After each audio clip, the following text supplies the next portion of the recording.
And we're back in the tiny hut. So by now, obviously, you guys have had a chance to rest and recuperate a little after the last encounter with Jin. And by now, obviously, no light from the outside is getting through this barrier. However, it's going to be about the kind of time when you could expect evening to be falling in the outside world.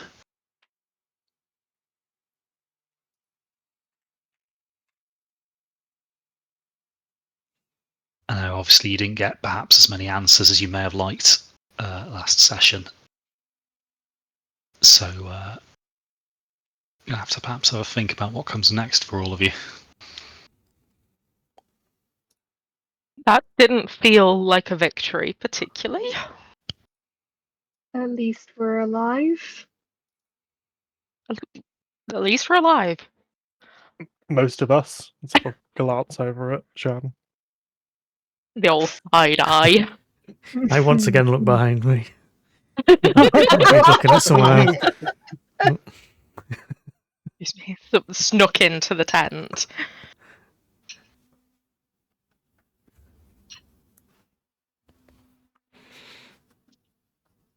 Well, We probably want to head back to the city and see if we can find some answers and some more supplies. And have a proper rest. We will need to wait for nightfall, though, I assume. it is nightfall now. Oh, is it? Okay, cool. Or just very rapidly approaching. Okay, cool. We probably need to get out of here before anything else. Before Jin comes back to finish us off as well, That's because good. she will know that we won't have been able to travel easily during the day. That's why we should try and make a move as soon as possible, really. So get to which city are we going to? Back to Baoding?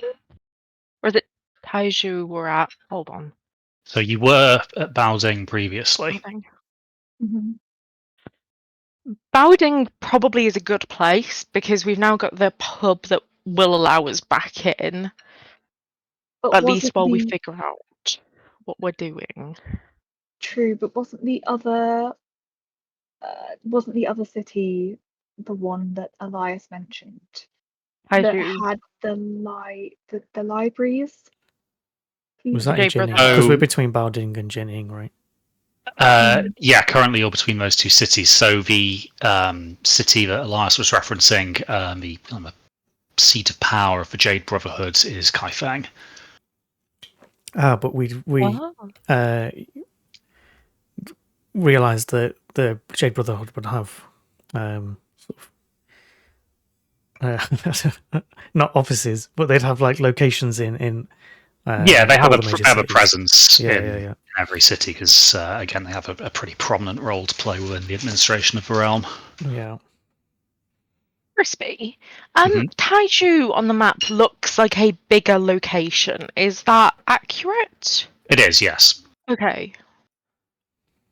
It may be worth us travelling up the coast to Taiju, see what we can find there.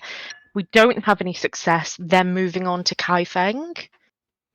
And sort of bunny hopping that way and sort of chasing answers in order of like size and proximity. Also, like, I'm kind of curious what the Fleet of Fog is doing. We may get some more answers in a bigger city. Maybe. But I don't necessarily want to get involved, but I am curious. One thing, actually, because Wide Eye's got the perk that makes him really good with locations and maps, being a wanderer. So which direction would he have like generally seen Jing missed off into? So Jin went in a kind of a southwesterly direction. So from where we are, between Baoding and Jinning, it would have been Yeah, kind of into down the this way. wilderness between those cities.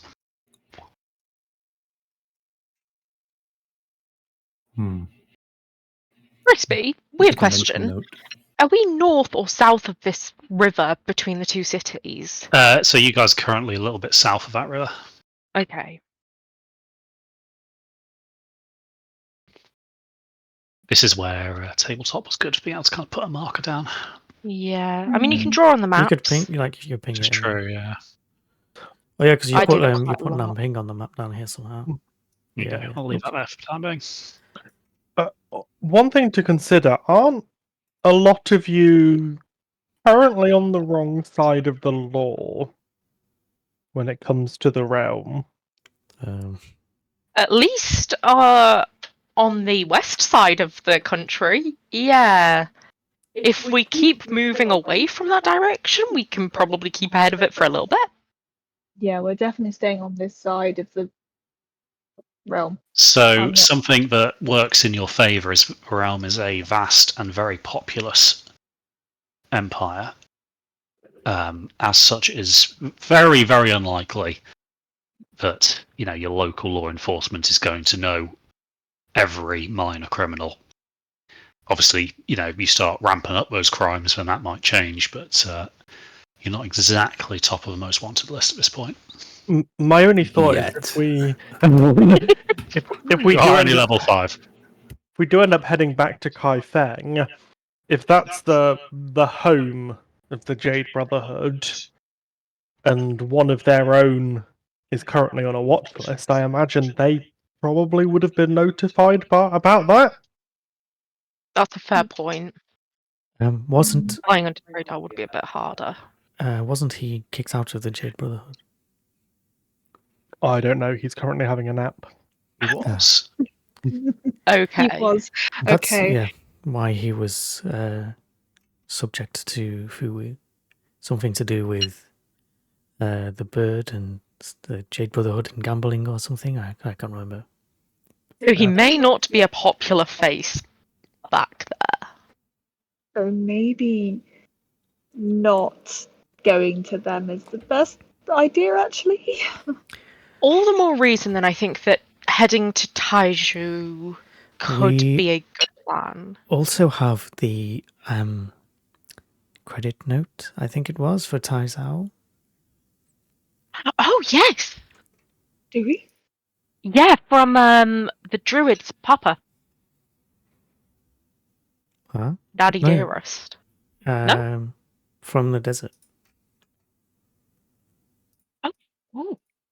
Oh my god, I don't remember this. I forgot about that completely. When I headshot whatever his name was, he had something like a credit note for a bank in Taizal.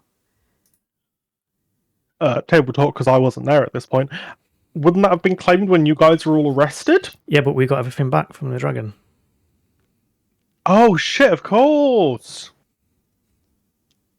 Yeah, Kaijiao's sounding pretty good. Can we think check he to was see if that's notarized?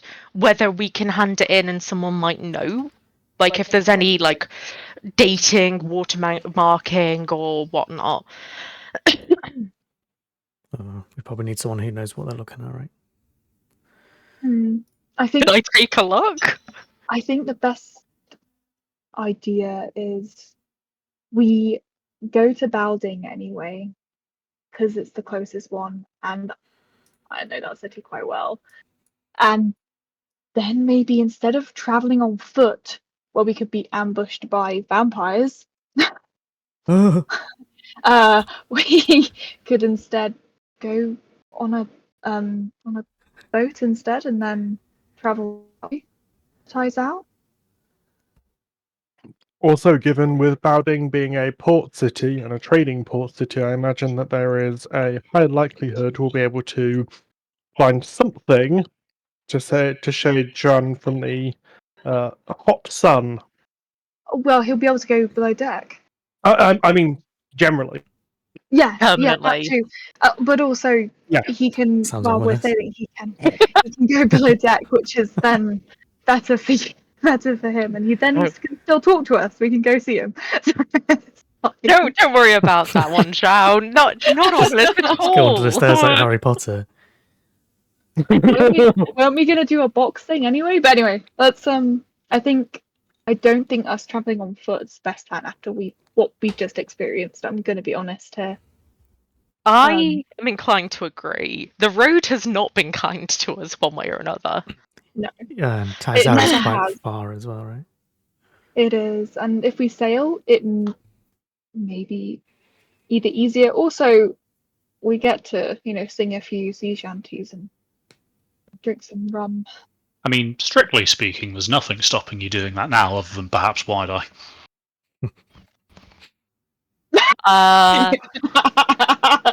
Yeah, That probably wouldn't stop me. He just thinks I'm bleating anyway.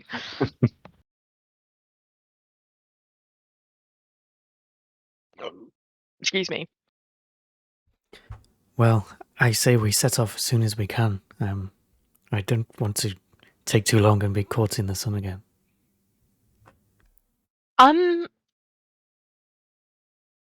The only person who's really spent much time at sea would be Lee May, right? yeah, but didn't you all want to go out to sea anyway? I wanted to see the the sea. sea. I don't know about going out there. I love how you both said it in unison. We know how this works. We're not being backed into a corner about this. We're not signing our own death warrants. Is there anything that we should be concerned about, Lee May, if we choose to take the sea instead of the road? We've kind of seen a sampling of the hazards that the road has for us. I feel like there are worse things on land than there are at sea, but Crispy, can I roll a history check or something? Yeah, please do. If you don't know, Yeah, fuck. spent half your life on the sea. Can I roll it with advantage? I think that's fair, yeah. This is what it's shit. Oh, not too bad. Okay, Lee May. So, you, as many sailors have heard your fair share of tall tales about, monsters and other mysterious things out in the depths. You also know that the vast majority of them are usually just overblown whale sightings. Obviously, ships do get lost from time and again, but it's just one of those things. Sometimes the ocean is stormy enough to claim ships, and people attribute that to monster attacks. Obviously, there's not much they can do to prove it one way or another. From your personal experience, you've never really had any troubling encounters on the waters, especially in the coastal waters around the edge of the realm. You've never really had too much reason to venture deeper out into the ocean. There's nothing out there. Okay, I want to relay this. So I would say if we just keep to the coastal waters, we're going to be fine. No, I haven't, even in the deep sea waters, sometimes I have never experienced any monsters or, well, nothing like the vampire we've just experienced, for example. But I think we'll be just fine. Okay. I've been on the sea for. Let me just check my age. Bear with. I don't have an age. Yeah, rum makes the years all a bit of a blur, but For time immemorial.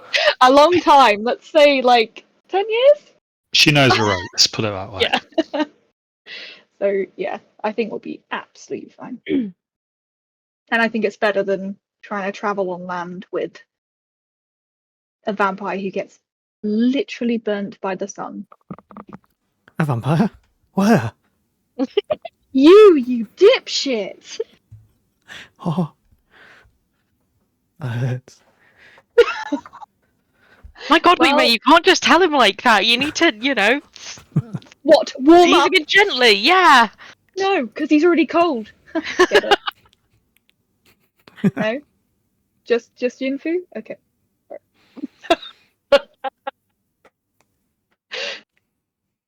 No, you're gonna be fine. We're still friends with you. But just don't bite us. And we'll be fine. Right, anyway, we need to get going. Otherwise, that little bitch is going to come. I'm stood right here. No, not you!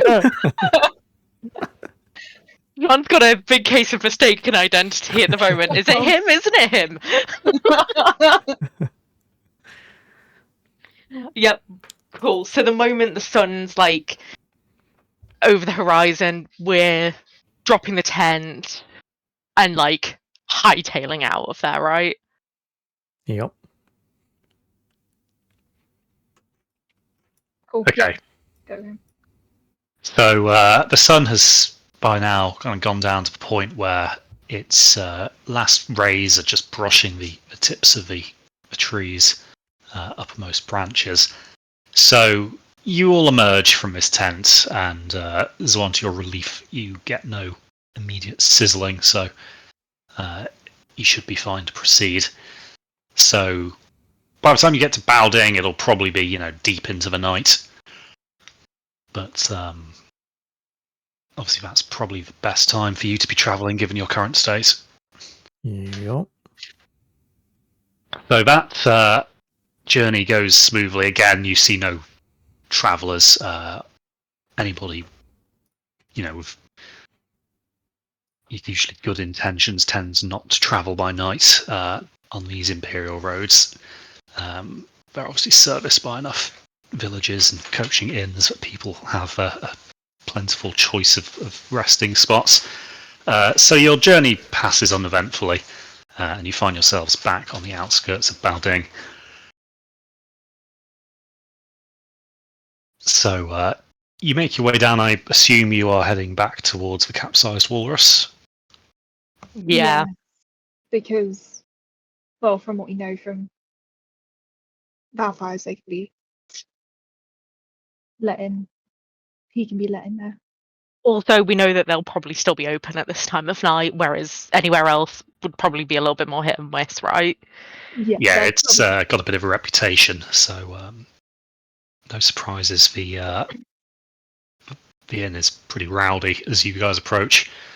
In fact, Lee May, your ears prick up a little bit as you approach, because you can hear the good old telltale sign of a bar brawl in progress. You can kind of see Lee May's eyes like kind of shine in the light, and she basically skips through the door. Okay, so as you get inside the tavern, you see a maelstrom of chaos unfolding before you. It seems that there's a brawl encompassing at least 24 individuals. Most prominently, you can see Ling is kind of stood to her full extent, which obviously isn't particularly tall, given that she is, after all, a dwarf.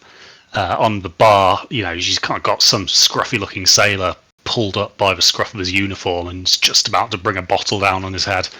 But the rest of the bar is very much in a similar manner, erupting into violence. It doesn't really even seem like there's much in the way of kind of organised sides.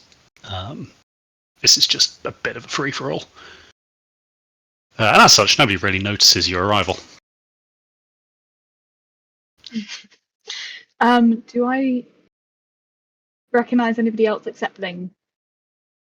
So you have a look around, and you can definitely recognise sailors. I mean, these are clearly the crew of some of the, shall we say, less reputable merchant ships in the harbour at this point in time. No overly familiar faces pop out. Yinfu, roll me a dexterity saving throw, please.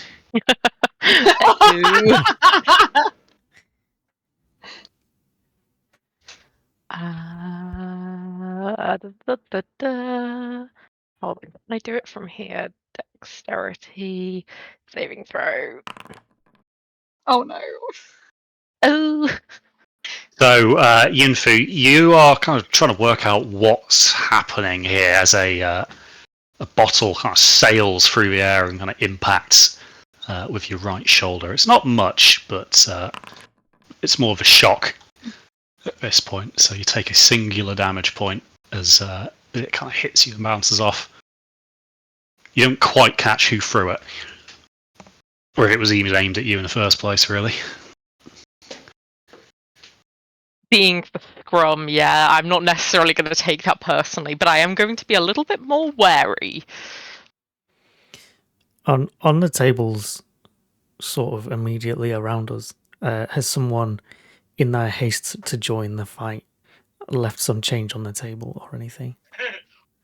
Quite a few personal possessions seem to be sprawled about in various states of custodianship at this point. I may be feeling unwell, but I'm still a thief. As I walk around like the edge of the brawl to get somewhere safer, as I go past one of the tables, I just try and swipe a couple of coins off from the edge of one of the tables. Okay, so I'm going to need you to roll me 2 dice, please. First one, I want you to roll me a sleight of hand, and the next, I want it to be a stealth.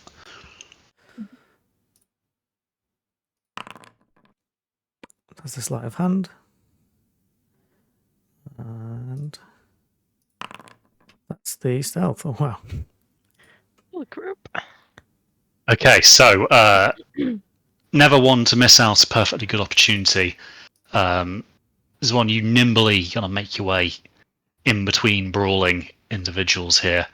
Trying obviously to avoid getting any beatings, but you manage to lighten a few coin purses from people's belts as they're otherwise engaged. So obviously they're fairly poor sailors, but you manage to lighten them of 6 gold pieces and 13 silver in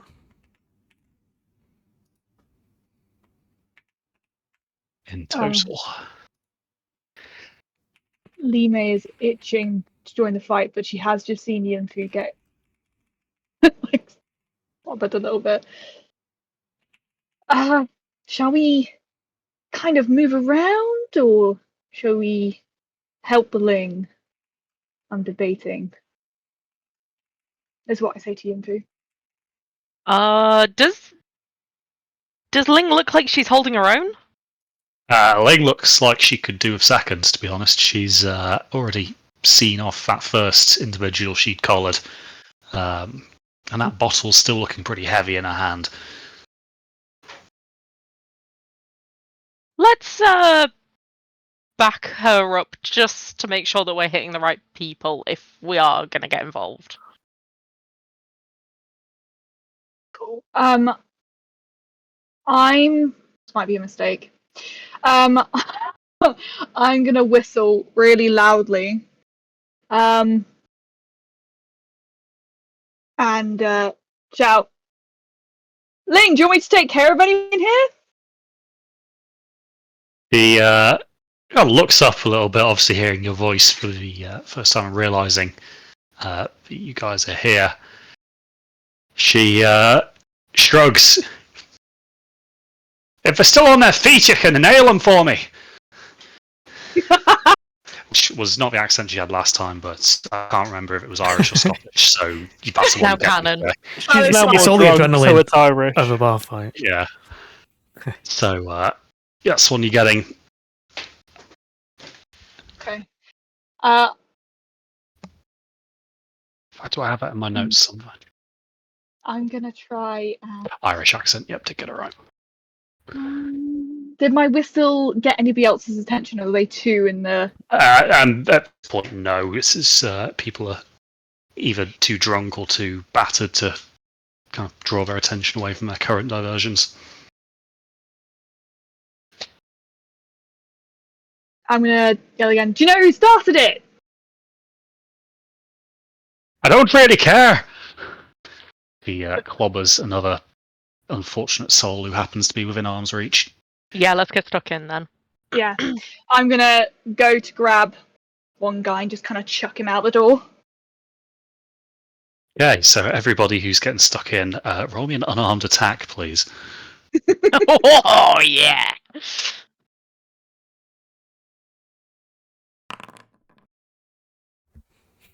How do I? Where was this against Jin?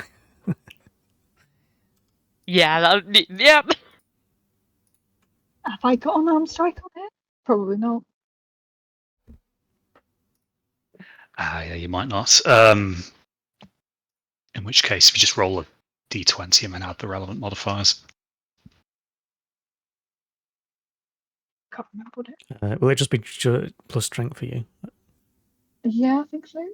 Yeah, Or probably. as a I'm because a you've got bar. tavern brawler. Tavern Tavern Brawler, Brawler. which Yeah, I can't let's have remember a if it counts look. for unarmed or whether it's just improvised weapons. Yeah. Your Small unarmed things on strikes uses a d4 for damage. That's what it says for that. When you, that. Yeah. I can use a bonus action to grapple, basically. If I. Yeah, true. So you can obviously just bring people into I'll just use my a strength more then. controlled combat. Oh, that's really bad. That's a 9 if I'm using my strength. You get proficiency with it or not? Not with Tavern Brawler. Ugh. I feel like Wide Eye is being unusually restrained for. Oh no, there it is. Yeah. No, we were just.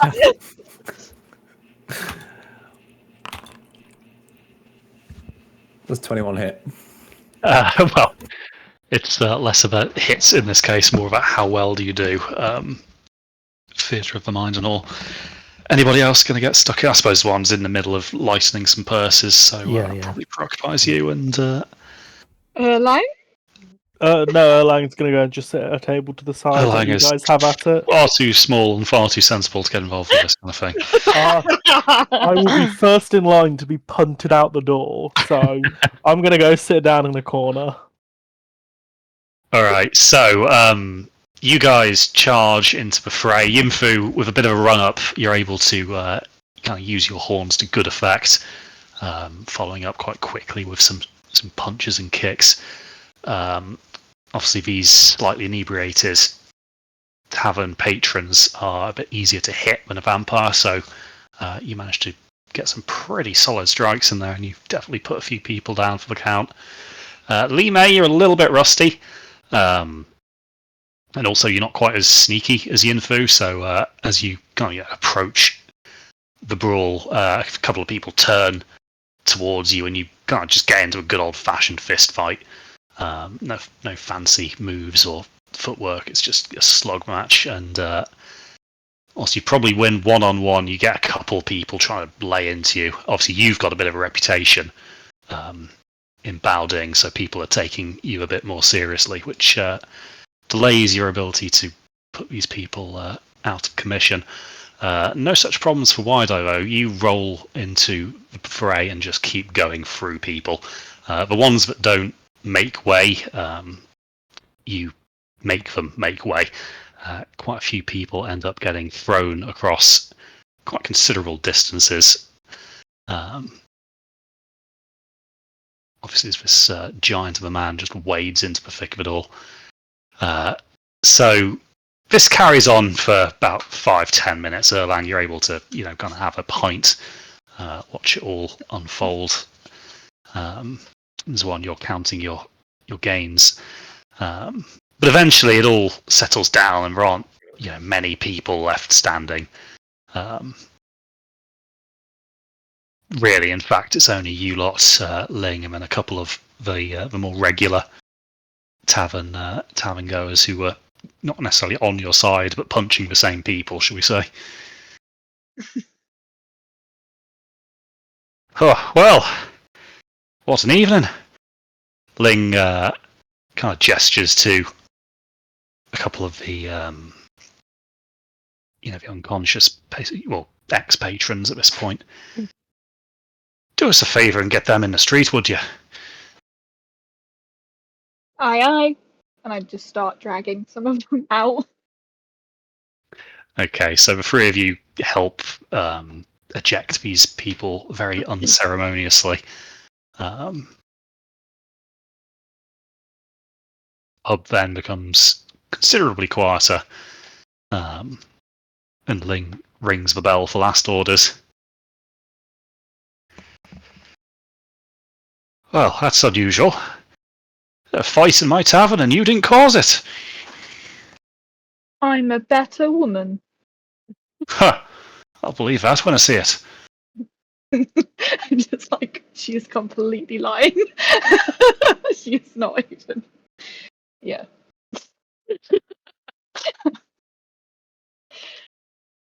Last orders, please have a pint. Okay, so you get some drinks poured for you on the house this time for services rendered. Very nice. I did also overpay her because I caused her too much trouble. Yes, you gave her quite a hefty sum last time you were here. So for the time being, you are back in Ling's good books. Phew, haven't seen a fight like that since Captain Zhao went missing. Yeah, I know. Tell me about it. Wait. What? He went missing? And you heard? I haven't seen him in months. I remember you telling me that they sailed, but I didn't know he was missing. Well, he's not been back. You can't see her always look at you almost as if gauging, surely someone should have told you this at some point. Hmm. Obviously, No. she's reasonably aware of your, perhaps career is the wrong word, but past associations. I haven't been around for a while. Well, technically I've been missing, if you think about it. What happened? She shrugs. I don't know the details. I'm going to ditch the accent for this because I just am going to murder it, so That's okay. I can't put myself or you through this. So she explains how Captain Zhao took the Tidal Fury. You'll remember, obviously, Lee May, that is his ship and previously your ship. Mm-hmm. He took that east, intent on pursuing a fleet of fog merchantmen back to their kind of trading factory on Anking. Obviously, his intentions being somewhat less than friendly. Now, you know that journey is definitely not one that takes months, and you also know that Tidal Fury isn't really built with the provision space required for a journey of that length either, especially if he's planning on taking some cargo.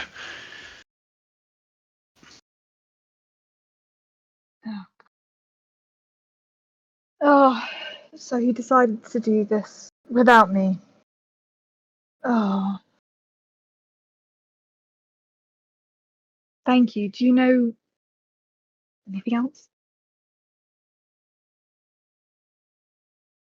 So you remember that obviously last time you were here, she did explain that your first vessel, the Sea Serpent, was one that you previously thought was lost to the Imperial Navy. Yes, that's annoyed me. After Captain Zhang's unfortunate demise, has clearly been let go from the fleet roster and is back in civilian hands and is tied up somewhere in the city. That bitch is mine. Well, I know what we're doing tomorrow, guys. Buying a ship? Stealing a ship? Well, technically, she's still mine. If you. The Imperial Navy would beg to differ. Liberating a ship? Yeah, let's go liberating. Liberating is a good word. But if we're. Well, when we're going to buy it, but. It'd be too. Yeah, how much would it be, Crispy? Would I know how much it would be to buy it off Because you said it's in civilian hands now, not with the Navy. So it's a tricky one to kind of put maybe like a definitive price on it. You would know roughly the price of a similar ship brand new. So looking at, because she's a junk style vessel, so she's not a purpose-built warship, but she is sizable enough to be at least seaworthy, if not outright ocean-going. So brand new, these ships fetch a price around the 10,000 gold mark. Obviously, the Sea Serpent is not brand new. It's been through a few changes of ownership, and is likely to be in a state of disrepair. However, if it's in the hands of a merchant, they're probably plying their trade with it and would require it to continue their business. So they may place different values on it. It's hard to really tell without speaking to the current owner. Okay. I just wanted to know. Good to know the actually new price of it, and just to kind of gauge later on. Oh, okay. Right then. Well, she'll be a good ship to use to get us to where we need to go. And it'll be able to, well, have all of us easily. We have an under deck as well. So Zwan will be okay. What do you think, guys? Worth checking out. I mean, I would personally love to get my ship back. We will see what we can do. It would be a useful mobile base along the coast. How Yeah. did you how did you lose it?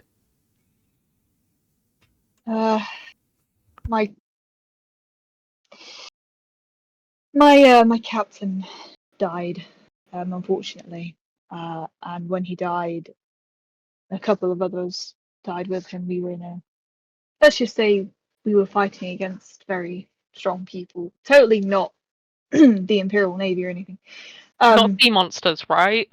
No, not sea monsters. I've never encountered any myself. But no, I lost Zhang, fortunately, a while ago. But yeah, I'm just kind of sad that she's in not the wrong hands, but in the wrong hands. I mean, if she was with another pirate, I'd be even more annoyed. But I need to get her back, really.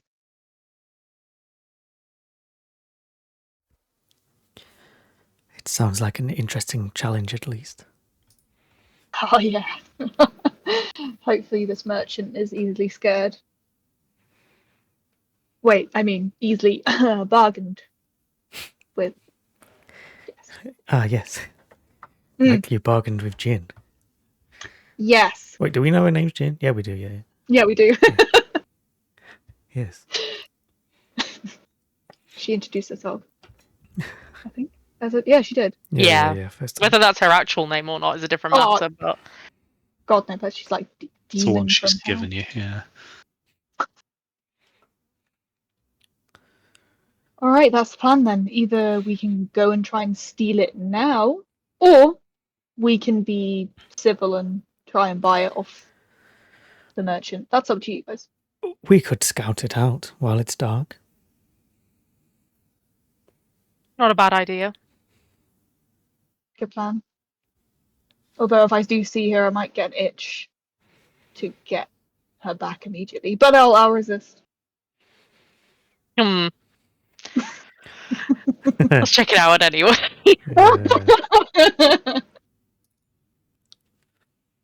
All right, let's go do that then. What time is it now, Crispy?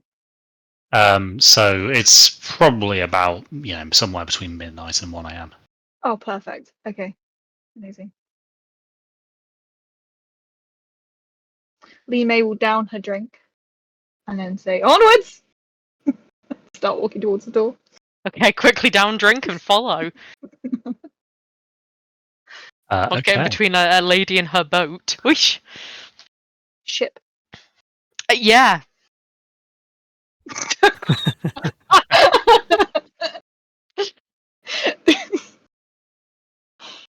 All right. I So think I just felt Crispy shed a single tear of pride there, Zara.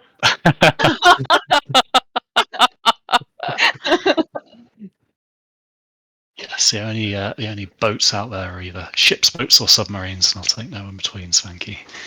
And seeing as we're not quite in that kind of setting, very Yet. much limits it.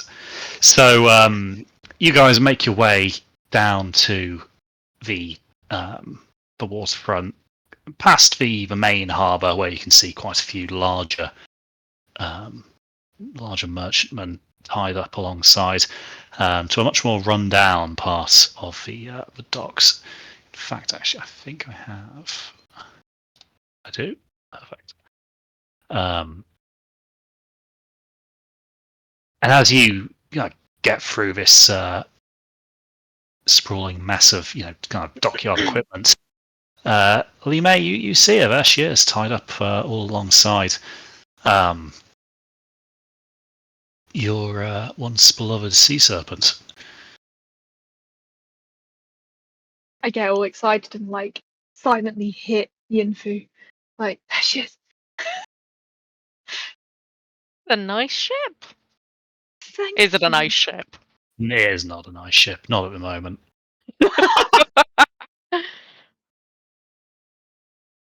Now I understand why they call it a junk. Did you say that? Oh, Lee May's gonna turn on you. This is probably the first time that Erlang's seen ships, and yours clearly doesn't look as nice as lots of others. She's gonna ping you with a glare. Hey, that's good. That means we can get a hearty discount if we are going to buy her. What's security in the area looking like, Crispy, at this time of night? So there are a couple of guard patrols. A lot of these ships themselves actually do have crew on watch. Not the Sea Serpent, however. It seems that the owner hasn't really extended a line of credit to really secure his vessel. Lee May, I'm not going to make you roll for this because you would know. The Sea Serpent currently has quite a bit more freeboard than she usually would. And you cast an eye down into the dock, and you curse as you realise that you're currently right at the peak of low water. As such, she's actually settled and is now sitting slightly on the seabed, awaiting the rest of the water to come back in and float her with the new tide. For those of us who don't speak ship and sail, is that like the Ship side ain't of the gonna boat we move. can see? The ship ain't gonna move, Chief. Unless we push. And I think you've got a bear for that. I mean, we could try, but like, she's quite a big ship. I'm gonna be honest. I wouldn't even know to ask this in character about tidal I would. shit. So yeah. Yeah. When is the tide in, Crispy? What time? Okay, so given that you're currently at 1 o'clock and you're kind of bang on low water, you would imagine that high tide is probably going to be somewhere around 7 or 8 o'clock in the morning. Say. Oh.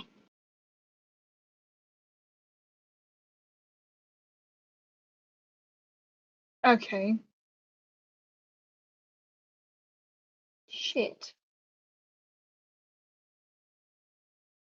Should have got here earlier. Fine. I won't cry. Or we come back tomorrow night. I'm No, worried. it'll still be the same problem. It depends on what time we come, and I'm worried about Swan because we can't go at 7 a.m. because he'll, unless we do actually fashion you a Unless, box. What if yeah, I unless snuck on in the night and then you came in the day? or we find you some like long fully fitting cloak. A That big, didn't work long last wooden box sort of thing. time. I was more thinking just like a thick cloak that properly like shades you. The one that we had you get last time was like stolen off someone, full of holes. Hold on a second. Before we go too far, we don't necessarily. She's not particularly big, right? We don't need to wait until full high tide. It just needs to be higher tide than it is right now. This is true. So, Lee May, you've realised that Yinfu has made quite an astute point for a landlubber. You would know that the Sea Serpent's draft is nowhere near some of the other merchantmen in this harbour. And obviously they're on deeper berths. But you're probably not going to need to be bang on high water. You probably get away a couple of hours either side. So 5 a.m.-ish? Maybe even. When does the sun rise, Crispy? Hard to say around this time. It's starting to get light about maybe 5:30, 6. Okay, so we'd need. Okay.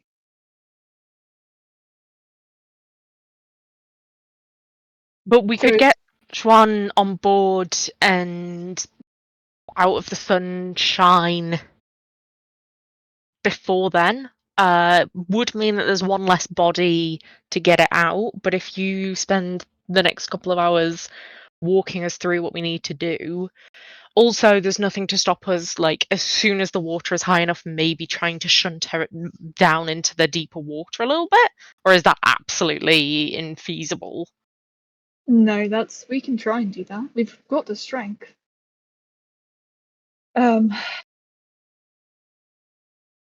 Yeah, I think that's a good plan. Are we all on board with just? Well, it is my ship, On board. but we all. I get I it. thought it was still docked. I think we're kind of like stood on the pier, right? Trying to stay out of range of where Yeah, the guards are patrolling. Yeah, so you guys are kind of still shoreside at this point in time. Also, do we not want to take at least some supplies? Because I don't know where we're next going to get those. So you thinking? Are there? I can't really check the boat. Actually, the best person to go on the boat would be Joanne to check if there are already supplies on the boat. True. Are you up for doing this? As you said, I'm probably the best placed person to do it. Where would I look? Probably under the deck, and then maybe just some. There won't be barrels of rum most likely because they probably would have taken that off. But yeah, be under deck most likely.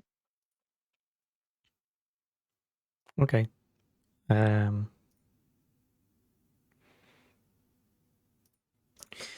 So Crispy, in terms of positioning near other ships, is there much that overlooking this one?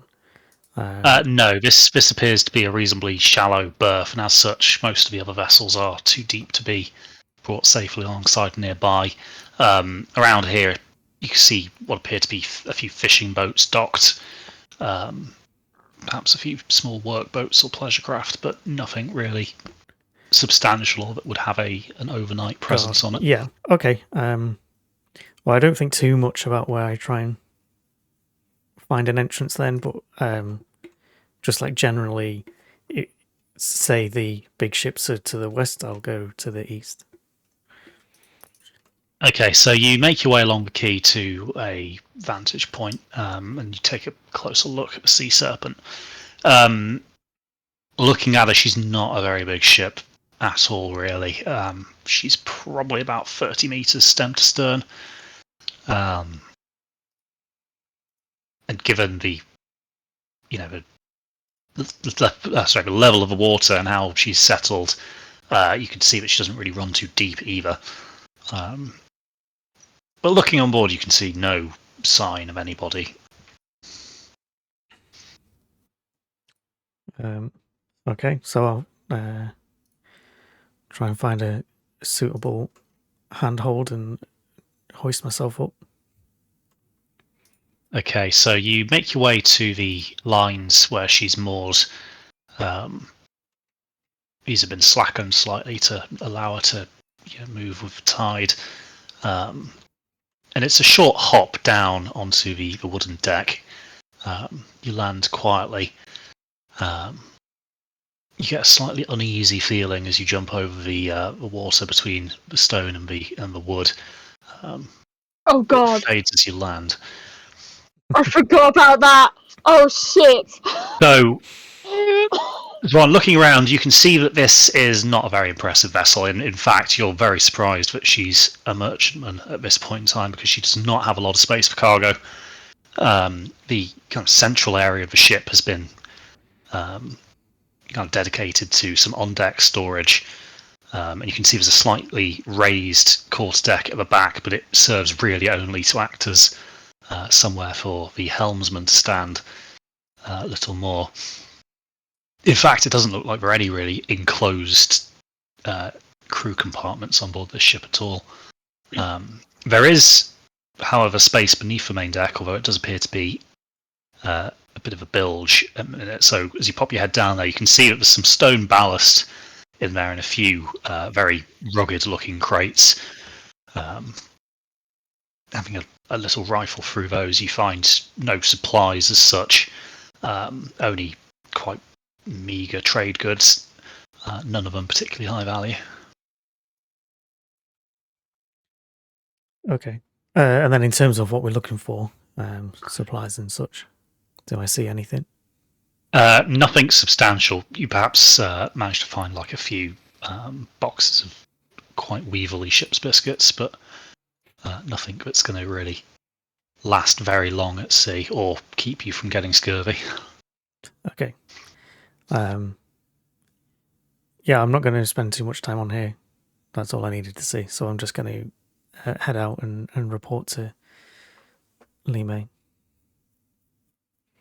Okay, Lee May, from what Zwan's been able to gather, it seems that the ship is not currently configured for a sea voyage of any significant length.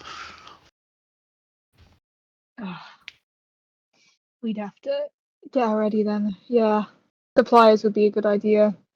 Sounds like shopping in the morning, maybe. And Joanne, you have to stay inside, I guess. Alternatively, we need some time to figure out what you need us to do to help us get this out to sea. Joan isn't going to be able to help with that because he's going to need to be in the dark, so he's got nothing to learn. Could he perhaps liberate some bare necessity supplies for us?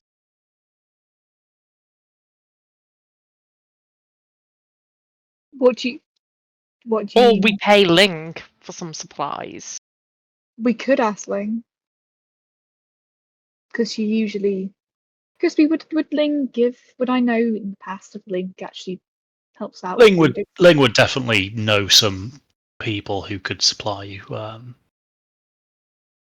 as somebody who caters to primarily sailors. She would know kind of the ins and outs of kind of ship's chandlery. Obviously, that's an opportunity for her to make a little bit of money on the side, perhaps as commission.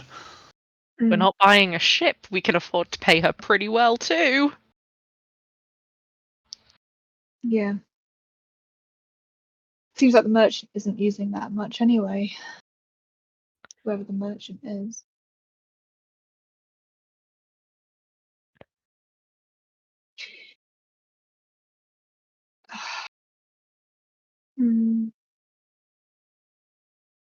Shall we head back then? Discuss with Bling regarding supplies. And then were you sneezing? Me? Yeah. No, no. I thought you were about to speak, so I didn't say anything. No, don't worry. I'm being silly with the cat and Chris, so Oh. don't worry about it. Okay. But yeah, carry on. No, I was gonna say, is the general consensus that we're just taking the ship, or do you want to buy the ship off the merchant? So the worry is if we ask about buying the ship and they're unreasonable and asking for a really high amount, and we're like, okay, no, let's nick it, they will then know it's us that has nicked it. Like, we are obviously the people who've nicked it. And also, if he knows that someone's actually interested and like very interested because there's a personal connection, he may then up the security on it. So I think one way or the other, we need to kind of commit to our course. We could always come back tomorrow night, fully stocked with as much as all of us can carry.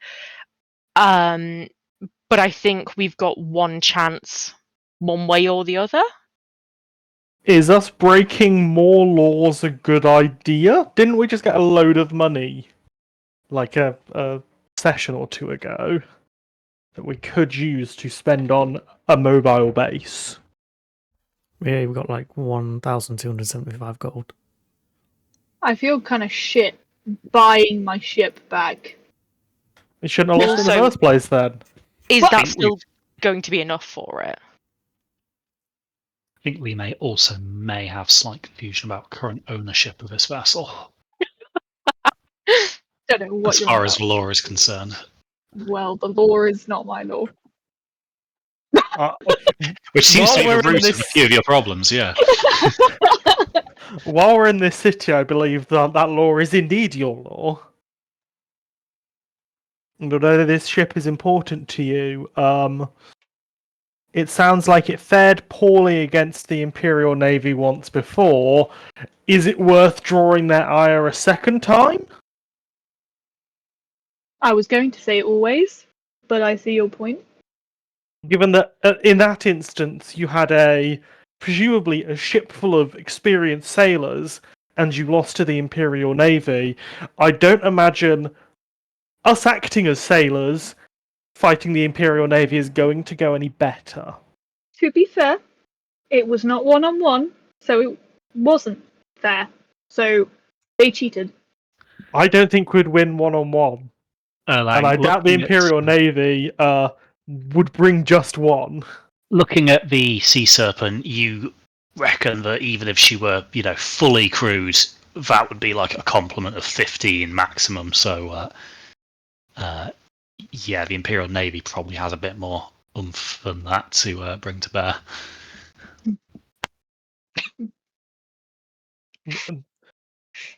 There's In fact, you get the impression that some of Li Mei's tall tales of a piracy career might be somewhat overblown. There's a chance that we may be able to get a discount, especially if we hide the fact that it is in fact your ship. Again, remove the personal connection. We may also be able to see if they've got any tasks they need help with, and use our labour as part of the cost.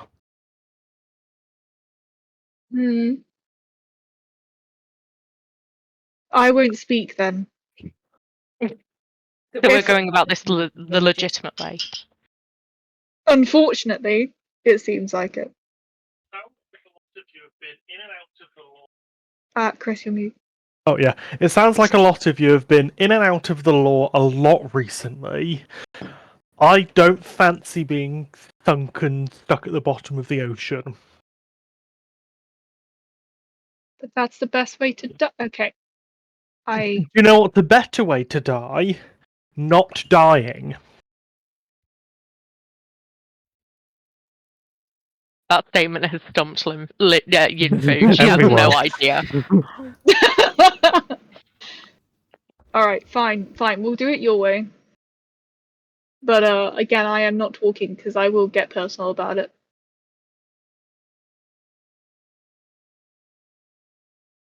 And then he'll know. Or maybe I don't come and buy it with you because the merchant may know me. I can go. It's possibly worth us sitting down with you beforehand and you running us through all of the necessary lingo and specifications of the ship and things like that, so that he doesn't think we're completely uninformed and try to so drive the price up that way. So we've got good examples of where there should be reductions because of damage or, like comparisons to other ships and things like that. Give us some bargaining chips to work with. Your knowledge Yeah. here is very useful, your personal connection to it, less so.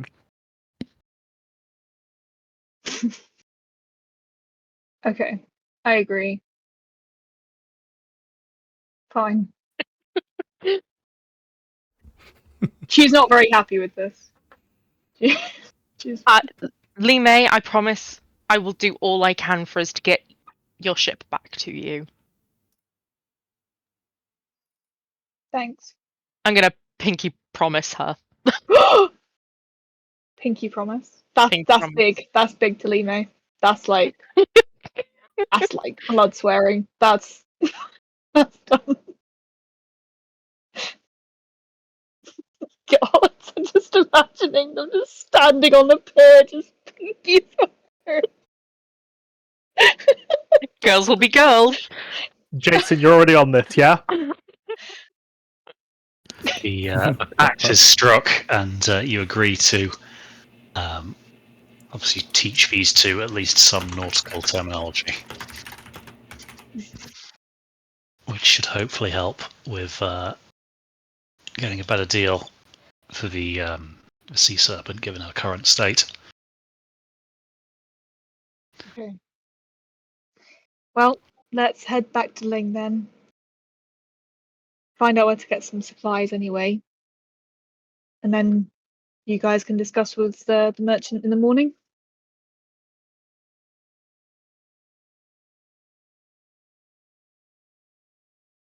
Sounds good. Yeah.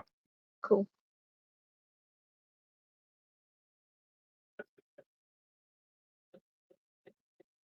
Okay, so you guys return to the capsized walrus and wait until a bit more sociable time. Obviously, by now you took a long rest throughout the day, so none of you are particularly tired as such. Your schedule's a little bit out of whack now, but the city comes to life quite early. The fishing fleet leave pretty much as soon as there's water for them to do so. And being shallow vessels themselves, they don't really have to wait that long. But before too long after sunrise, the hustle and bustle of the docks are in full swing, vessels being loaded and unloaded, and all the accompanying cacophony that comes with that.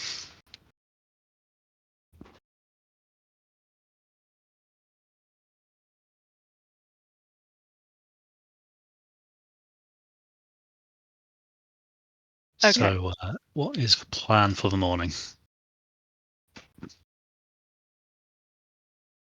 I'm thinking I stay with Swan and we get supplies and stuff ready with Ling.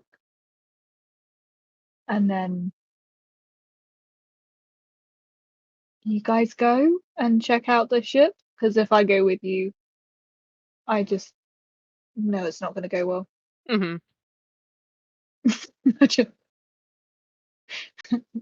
Or I come with you and I pretend not to know you and I like stand nearby. Lee May, will that go well? Well, let's roll for it. Oh no. Oh no. It's like flipping a coin, but I'm rolling instead. As soon as he says anything bad about your ship, you will throw him in the sea, and that's not going to help our sale pitch. I mean, the merchant would be gone. So.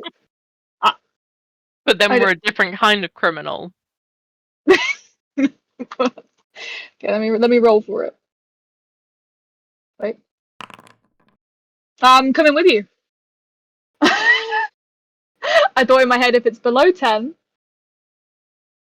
it's like heads or tails. boy.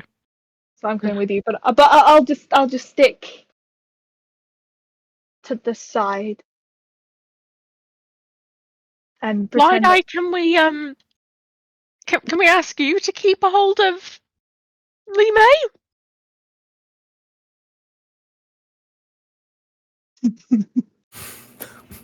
I mean, why? What's the worst that can happen? Yeah.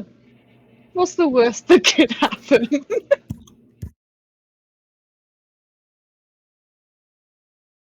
We'll be fine. If we want a discount on this boat, surely, I don't know, damaging it further would help with that. If you hurt my ship, I will kill you. Dead. You will just be dead.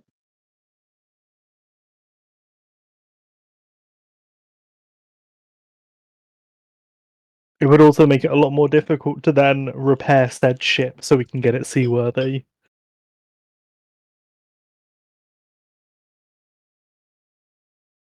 Also that.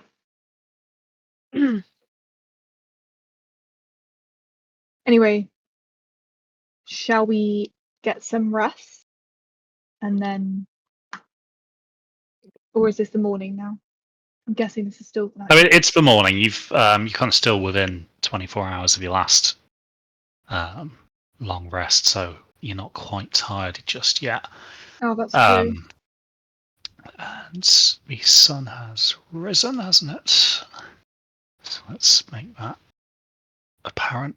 And the the tide you notice as you kind of return to the sea serpent is much higher now. She's now clearly bobbing about on the top of the water rather than being rested on the kind of the muddy bottom of the dock. You can see that clearly she is being made ready to sail as well. People are moving freights onto the vessel. This is all kind of being directed by rather irritable looking chap. Oh, good. Do I recognise him, Crispy? You don't, Okay. but judging from his attire and his mannerisms, it appears that he's a merchant of some sort, although his clothes are fine but a little threadbare in places, so it might be that he's down on his luck at the moment. But as you get near, you kind of hear him directing some of the stevedores. No, not there, you careless oaf! Put it down next to the others. You've got to keep the trim right. Honestly. A slightly berated and henpecked looking chap puts down a crate and starts to shift it a little further towards the centre line of the ship. Bloody amateurs. He puts his head down, ticks something off of a list he's got in his hand.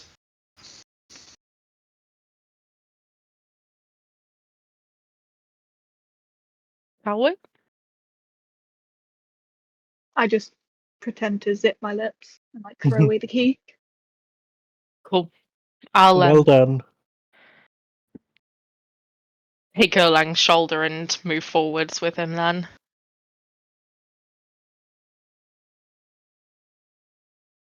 So as you get a bit closer, you can see that, even with this loading going on, there's still not a lot of cargo on board this vessel. Any profits from the voyage are likely to be quite scant. Just because it's clearly not a purpose-built merchantman. Just before we walk forwards as well, I'm going to cast guidance on Yinfu. Uh-huh. Just out of sight.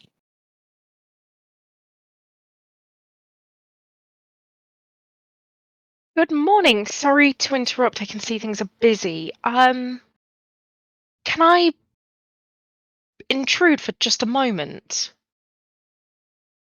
Well, it seems you're already doing it, aren't you? Go on then, be quick. We're interested in purchasing this ship. We were wondering if you had a price. That gets his attention, and he stops what he's doing, looks up from his checklist, and gives you guys a bit of a saying, look. I'm sorry, you want to purchase my ship? Yes. Really? Yes, we need a small vessel for access into some of the smaller ports further north. And yes, we have a relatively small budget, and this looks absolutely perfect for our needs. He shrugs a little bit at this. Well, I've only recently acquired her myself, but if the price is right, I'm sure that we can maybe reach an agreement that's mutually beneficial. I'm gonna give the shipper like a sort of long look. There is quite a lot of damage. So the price will be an important aspect for us as well, knowing that there may be a number of repairs needed. He glances over his shoulder towards his ship. Yes, I know she's not fresh out of the dockyards, and I'm willing to factor that into the price. How does 4,000 gold sound to you? She may be in need of a stint in a dry dock, but she is still seaworthy and perfectly capable of carrying at least some cargo. Table talk. How much money do we actually have? And did we agree on what amount seemed reasonable? I'm assuming Yunfu would have given, not Yunfu, Li Mei would have given us a bit of an idea about what she was expecting for it. Well, she wanted nothing for it, but Yeah. What it was worth. In terms of total money, it's probably all on So Elias's Cal character sheet. currently has the party funding in his bag of holding at the minute. So let me quickly have a look what's in there. So if you want to just convert it to gold for ease's sake, you guys are looking at about 2,830 gold in there. Okay. I've got an extra 400. So it would be. I've got an extra 50. But do we want to spend all of our money on this? No. No, we do not.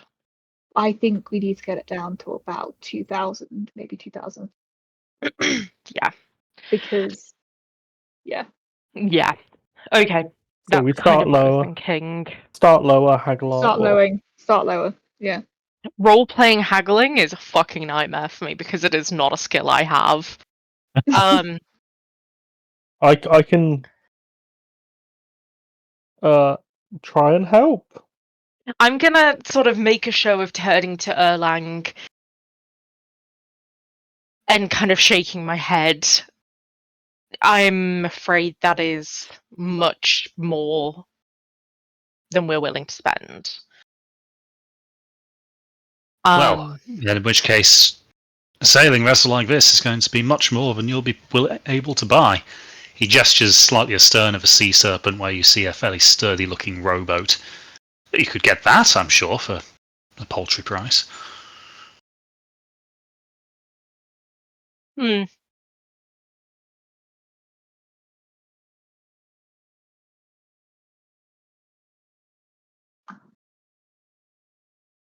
It's a shame. We were hoping to come and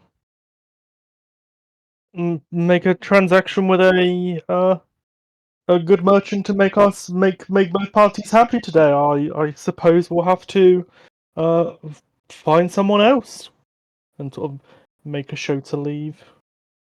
Well, I'll wish you good luck in your challenge to make a merchant sell his vessel for a loss. I think you'll have a hard time. I'm Oh. I'm willing to offer in the region of 100 fucking what numbers? 1,500. He just laughed at that.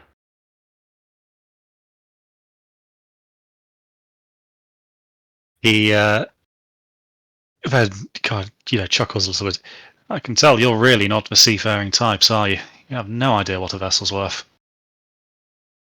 Lee May is then gonna kind of stop him and go, "Sorry, I just heard your conversation. Didn't that used to be a pirate ship?" Yes, it did. And then I believe the Imperial Navy made short work of that raggly band, and it was impounded. I bought it at auction, and she's rightfully mine now. Oh yeah? How much did you buy at auction then? Well, that's my business, and I see no reason to disclose that. Well, if it's a pirate ship, isn't it kind of, well, shit? He shrugs. I'm going to point out some of the damage and issues that Lee May had told us about the night before. Yeah. I mean, there are the issues with X and Y, and that would need repairing. And I would imagine that would set you back 1,000 or so gold if you find a generous shipwright. Yes, and that's why I factored that into the original price I offered. Trust me, for a ship even in this state, 4,000 is a steal. You'll struggle to find any other vessel here for anywhere near this price, I can assure you of that. I'm only offering you at that lower level because, quite frankly, I could probably use the capital better elsewhere, but this is what I have at hand. So He, in fact, actually, hold on, let me quickly roll a dice. What would his insight be? But he narrows his eyes and kind of looks at you, Lee May. But you seem like the shady sort, and you seem to have a knowledge of local pirate activities, so I might be able to make an offer that could work for all of us. I'm listening. These waters are known to be a little dangerous at times. If a vessel such as mine were to go missing out at sea, some would maybe think that it had been sunk either by pirates or the weather, or perhaps some treacherous shoals. If that were to happen, I, of course, would be able to claim a suitable sum of insurance from my associates. Now, if that ship actually had a new name painted over its stern and sailed off elsewhere, well, who would be the wiser?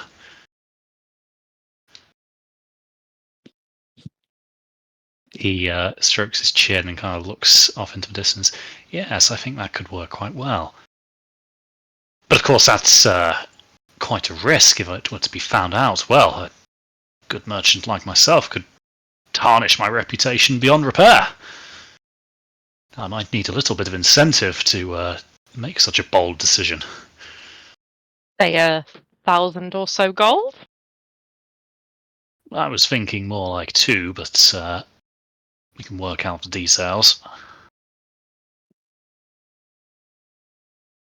Sounds like we have the makings of a solution. Potentially. Table talk, because Erlang wouldn't know this, but isn't there a risk of what happened to the cart that Epicos, well, we bought when Epicos was around, happening of, Provided they can find us. or if things happen further down the line, like if the ship gets into any trouble, we won't have any legal claim to it. I suspect with the way the Empire is, that doesn't really matter. It sounds like what the Empire wants to take, the Empire takes. You would know at least that if this merchant claims the sea serpent as a insurance write-off, or lost at sea, he wouldn't be in a position to start making claims to it. Otherwise, that would obviously insinuate him in the fraud.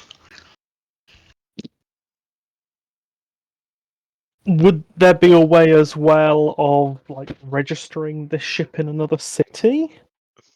Perhaps if you knew and paid the right people, or were particularly good with a forgery kit, maybe.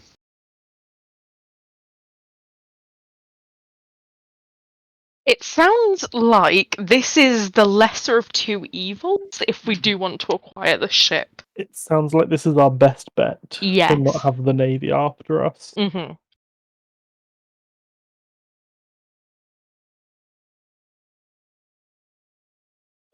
Erlang will clarify as well. So you'll be claiming that it's been destroyed and not stolen, correct? I will just be claiming that it's lost at sea, cause unknown. And then he leans in. But if we are to do this, then we are going to make it look like it is done properly. He gestures to the ship, and you can see a couple of crew on board doing some work on repairing some holes in the sails. You can take those two out with you, and once you're far enough offshore, slit their throats and push them overboard. When their bodies wash up, that'll cement the story.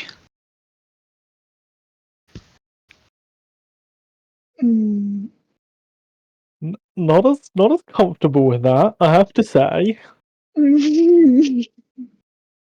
Well, that's the easiest way to make the story ironclad. It'll just make it look like the pirates took her.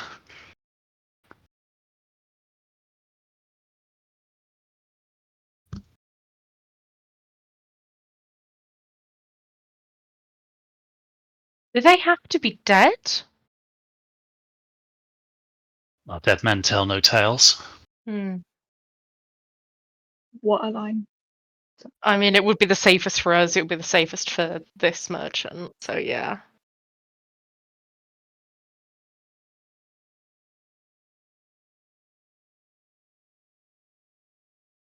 So I you're would saying we go prefer if help we could you? do this without bloodshed.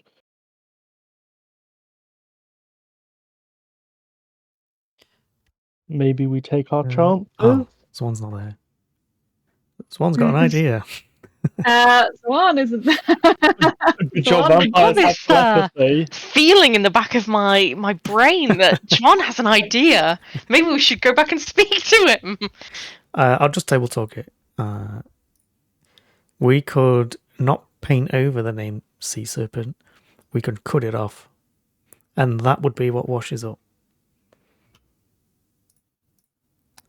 And replace that bit of. Replace The that bit boat? with a new name. Yeah. I don't dislike that idea. That's a good idea. How about that? We just happen to Yeah. have some bits of wood ready and prepared with a new name on it to immediately replace it with. He weighs up that option.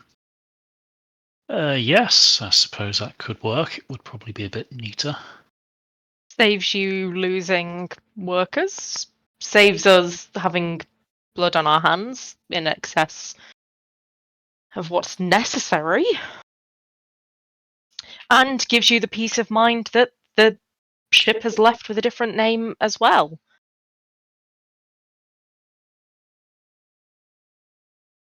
Yes, for all intents and purposes, that would likely work just as well. He nods. Okay, then I think we have an accord.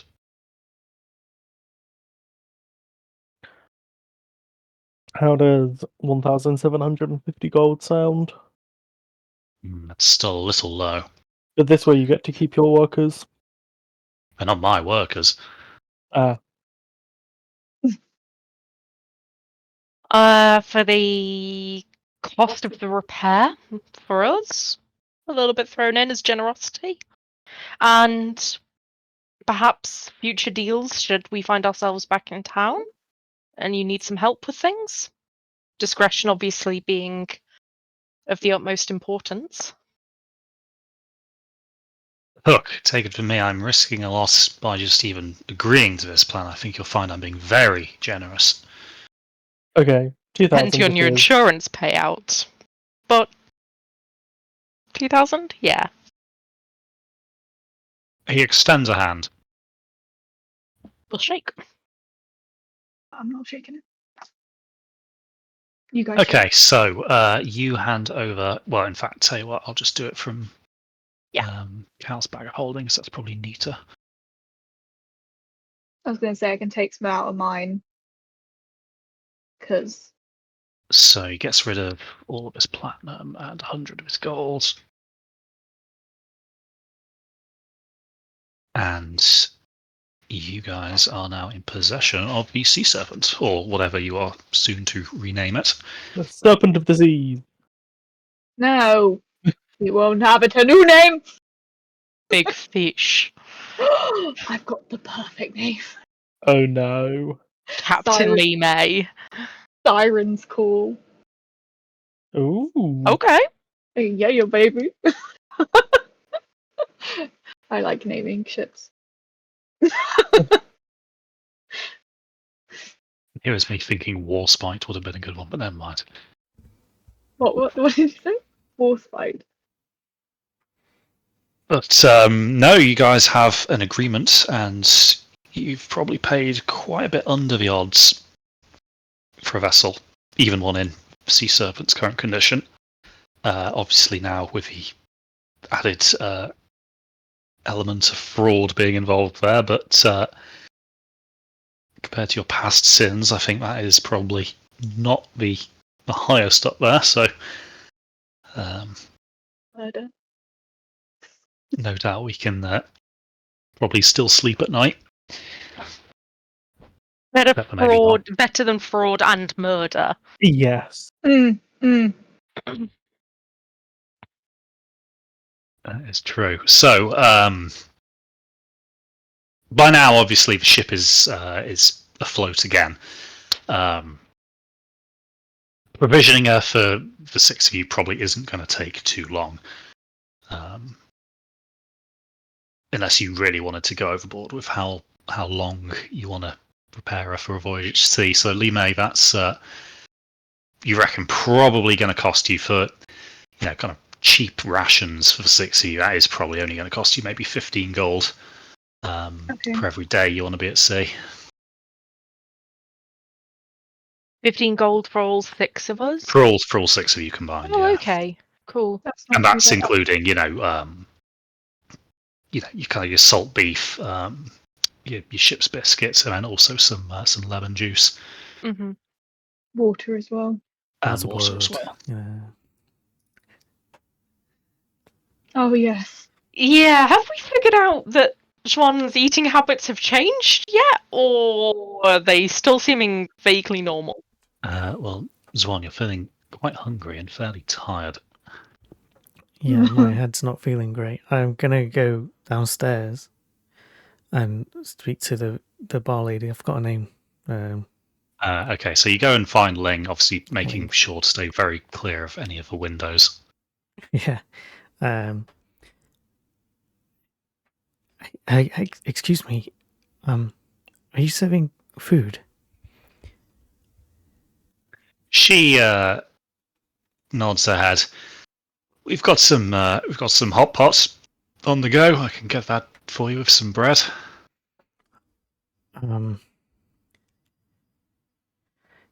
Yes. Could you do a new batch and cook the meat a bit less? I like it quite red in the middle. He nods and shrugs. You have to wait a little while, but she comes back with a bowl of this made to order. And sure enough, the meat looks barely kind of seared on the outsides. The middle is still nice and red. Nice. How much does that set me back? So a bowl of that's only going to set you back about 4 silver. Okay. And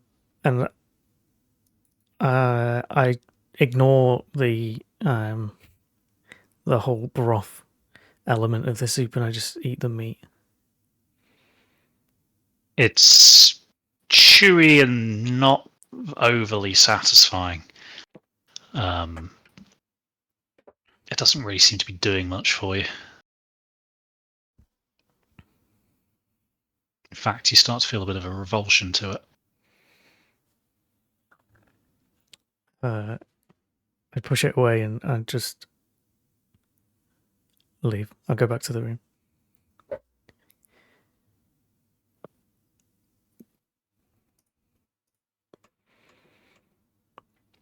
Do I know what I want to have? Yeah, you've got a suspicion.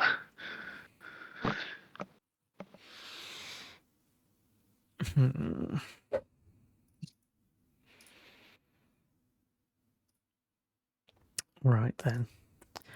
I have a background feature called Criminal Contact.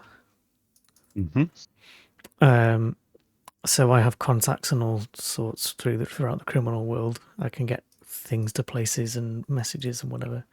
Would I be able to contact someone, maybe a punter at the pub at the bar, who happens to be a criminal, maybe to sneak me into the jail this evening? Well, luckily for you, the capsized walrus is a veritable meeting ground for the underbelly of this particular city. Hence Lee May's affections for it. But the current patrons, you kind of glance around. It doesn't take you long to identify somebody who's clearly here to fend some goods. He looks like he might be able to have an opening into that world.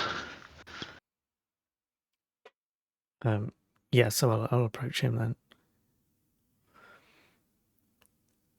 He sees you coming and eyes you up.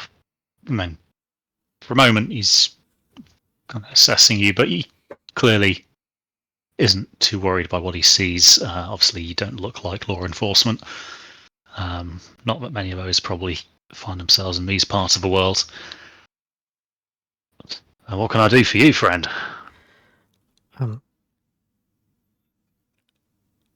I'm looking to briefly visit an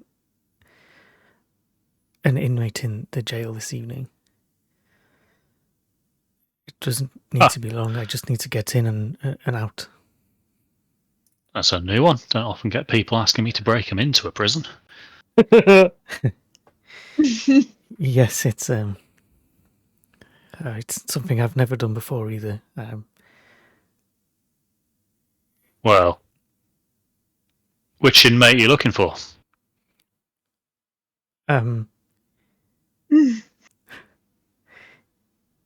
It shouldn't be too hard.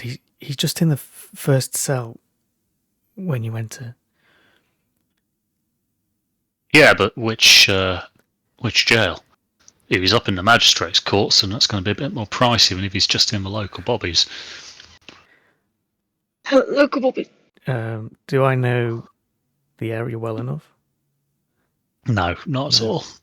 I should have Other than what you've seen while you've been here. No. Did we pass a prison on the way, a jail on the way? Not necessarily a prison as such, but the local guardhouse might have a couple of cells.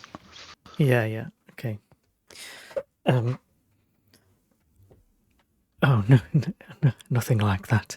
I wouldn't ask something that big on our first meeting. Just a guardhouse close to here. He nods at that. I think I'm probably arranged for a few of the guards to take a walk at that kind of time. He nods at you. All right, 20 gold and it's done.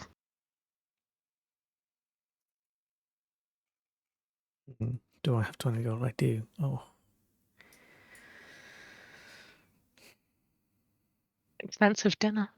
That is expensive dinner. Well, it's not the dinner he's paying for. Yeah. Expensive date.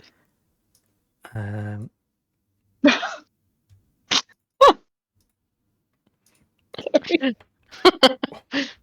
uh,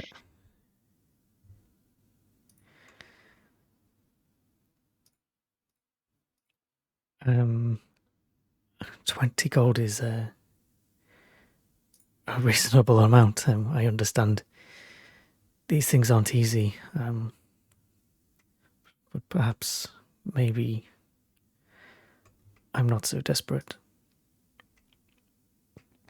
And I'm not going to suggest another price. I'm just going to slowly walk away.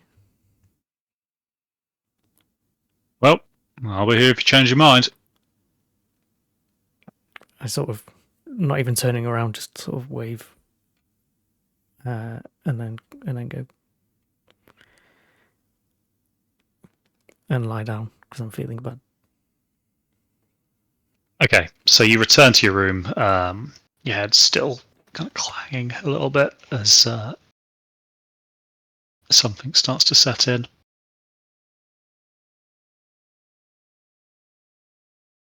So, meanwhile, back on the dock, I believe we were looking at potentially provisioning the sea serpents. So, we said 15 gold for all of you, kind of per day.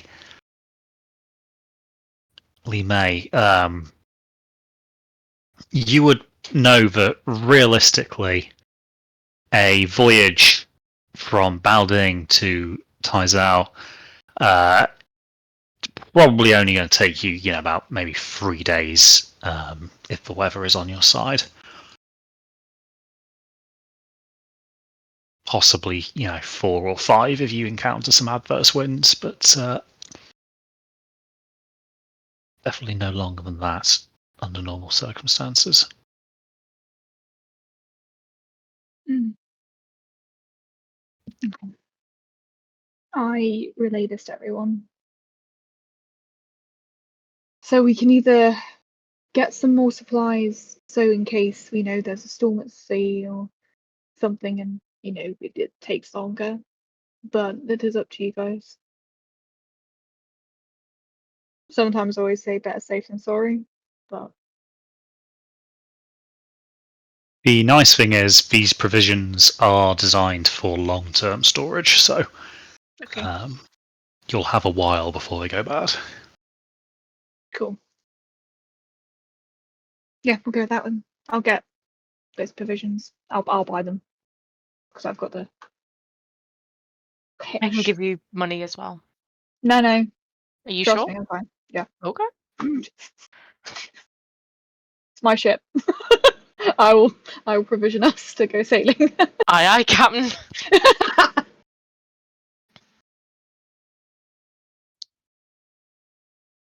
Okay, so Lee May, you managed to negotiate and procure these supplies. Obviously, there's not many of you, so it's not a huge amount, and they don't have to be logged on board in a particular hurry, because obviously Zorn is going to struggle to get to the dock at this point in time. Yeah, is there a butcher's nearby, Crispy? There would definitely be a butcher's somewhere, probably a little further inland. A lot of fishmongers down this neck of woods.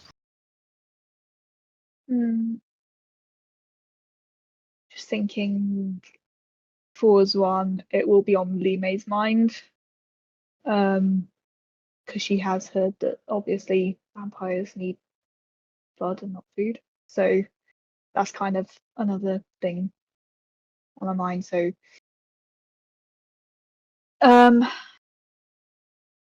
she would be up for going to the butcher's if anyone would like to join her. I will join you, yeah.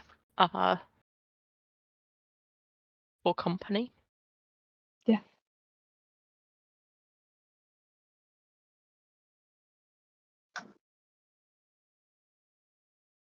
Oh, also, we are stood at the docks. What is our impression of the sea? You cut off after sea there. Is that intentional, or were you going to say sea serpent? No, I was saying we're stood at the docks. What's our impression of the sea? They never seen it. So, Yeah. looking east from the docks, all you can see before you, Yinfu, is just a vast expanse of water. No sign of anything to break it up at all. As far as you, or for that matter anybody else, knows, the end of the civilized world is underneath your feet, and you're looking out into the vast beyond. Obviously, there are a couple of islands out there, but they're still relatively close, even if they are out of immediate view. But past them, any ship that's ventured that far has not returned. Or at least Can we nothing's found see- any land and returned. Can we see any of the fleet of fog ships from here, or anything that looks like it might be theirs? You can see a couple of ships that are definitely very, very different to the others. And you notice that those ones are actually anchored out a little deeper into the harbour. Now, we mentioned previously when you first arrived in Baoding, there is some work currently ongoing to build a new pier which is suitable for their ships. However, the work is still ongoing by the looks of things. So a little way off into the distance, you do see one of these vessels. And the first thing that strikes you about it is the size. Now, obviously, being far away, it's hard to work out exactly, but looking at the Empire's merchant ships coming and going nearby, this thing is probably at least 3 times the length of any of those. You can see that the hull is quite sleek and black. There are very few actual, things protruding from it. The most notable being a series of 3 tall masts, each of which with 3 horizontal spars. These masts stretch much, much higher than any of the, the junks surrounding it. You also notice what appear to be 2 chimneys stacked in the middle of the vessel. From my perspective, would it look like a small town or like a small city on water? It's not quite that big. Okay. So, at a guess from this distance, and given the size of the other ships around it, you would probably say this is looking maybe between 150 and 200 meters in length. Okay. Cool. But you can see, the small dots of people going about their business to and from, and quite a few smaller vessels are nearby, some of which tied up alongside, taking on and off goods.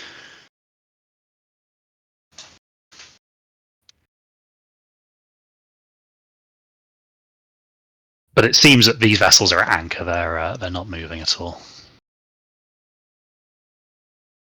Cool. I'm gonna repeat. Bob. Thank you. It's not that impressive. You don't have to.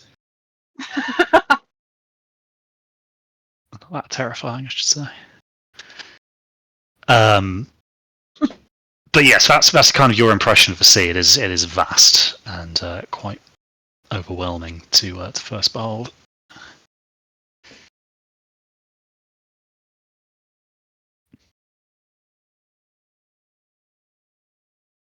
So as Yinfu is taking that in, Lime, you finish provisioning the vessel. And by now, of course, you have a chance to actually get on board and assess the state that she's in. And it's clearly been a rough couple of years for Sea Serpent. The sails are a kind of patchwork mess of, hasty repairs. It seems it's been many a moon since she's had a new set of sails and rigging. Some of the ropes and tackle are also starting to really show their wear. The hull itself, it's watertight, but the outside of it is severely fouled. You can see, kind of a thick layer of barnacles and seaweed clinging to the ship just below the waterline and clearly stretching all the way down. And between that and the sails, you know that she's going to be nowhere near reaching the speeds that she was perhaps once capable of. Could use a bit of love and attention. I think I might at one point just spend some downtime when we're not obviously at sea to just clean her up. So some of it would need access to either a dry dock or perhaps a tidal beach to get access to the underside of a hull. Okay. But the sails and stuff like that could be purchased relatively easily, and some of the blocks could perhaps be whittled from some available wood. But anyway, sorry, you were looking for a butcher, weren't you? Yeah. Okay, so you find one. Obviously, a big city like this, there's no shortage. So what would you be looking for specifically? I'll ask if I'll be like I'll just say weirdly enough, ask for animal blood, but it's for a special like stew I like to make. Yeah, it's not a strange request. I mean, blood is quite commonly used to bulk up a few other meals. Mm-hmm. As such, he does happen to have a reasonable supply of ox blood in a bucket at the back for you. I will take it.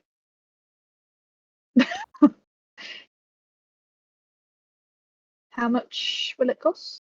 So not much for that. It's only going to cost you about 7 silver. Much better than 20 gold. Well, if it works. I'll take that, and I'm gonna see if I can take that back to Juan. I'll give them a gold, and obviously get. Yep, get Yeah. your change for that. Yeah. Cool. So you make your way back to the capsized walrus and give this bucket to Juan. I'm gonna kind of like plonk it in front of him. Thought this might help. Hopefully. Your timing is brilliant. I'm feeling very bad. And, pick it up and try and consume some.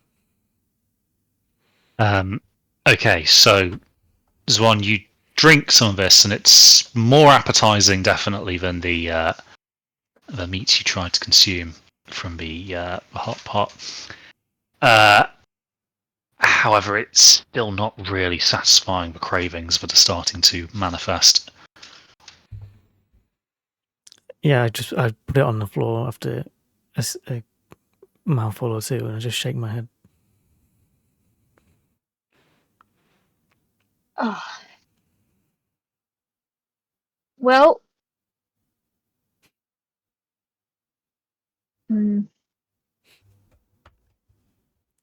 I would offer you mine, but I'm kind of leaving that as last resort. Chrissy, do I know of any other place that could give out like donations of blood? It's not really a common occurrence for people to be giving their blood away. No. Transfusions aren't really a thing in this setting yet. Sounds like I'm looking very vascular today. Your best bet might be to find perhaps an unscrupulous doctor who may, for a suitable recompense, perhaps be persuaded to prescribe an unnecessary leeching to somebody. But again, you'd have to find a doctor who didn't really value his profession that much. I take it blood transfusions and shit like that aren't really a thing. No. They are not. No, we're not quite in that era of medical science. Well, balls. Shit. Maybe we should have taken one of those boys. Because at least he had them some num-nums. But oh well. Fine. Not too late to change our mind. Yeah.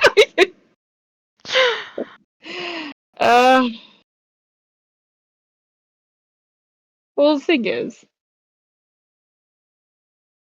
I don't know.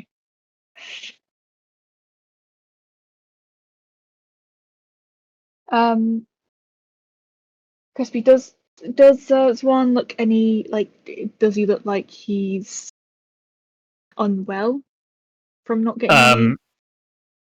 If you didn't know his current affliction, you would assume he's not far from the brink of death. He is incredibly pale. His eyes are, at this point surrounded by dark bags, and his eyes are pretty much, bloodshot most of the way through. He doesn't look like a healthy human.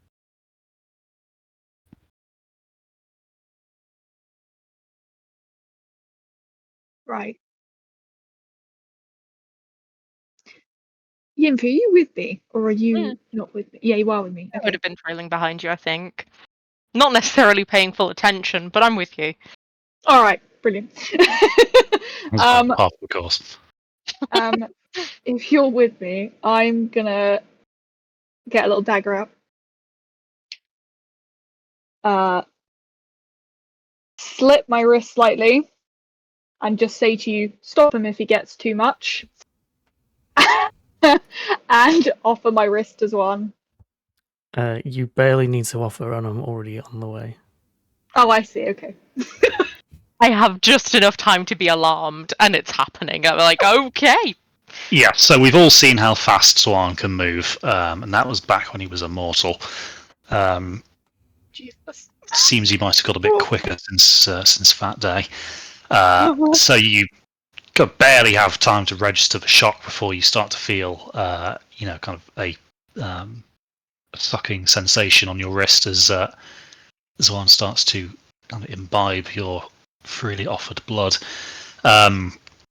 You notice, Li Mei, that he has suspiciously elongated canines. Not fully grown fangs, perhaps, maybe not just yet, but definitely more fang than regular human canine tooth. God, they're so cute. They're like... Sorry, I probably shouldn't be saying that. But yes, cute as if they may be, they are not necessary, as you've obviously. You think they look like when Chinese girls get their incisors turned out? Oh, jeez. Or is it incisor? I can't remember what it is. It's not like that. But, yeah, so Zwan, you start to feel noticeably more energetic. The more of this you lap down. Li Mei, so you are going to take some damage. Yeah, I know. You're going to take 8 damage, to be precise, and then I need you to roll a Constitution saving throw for me.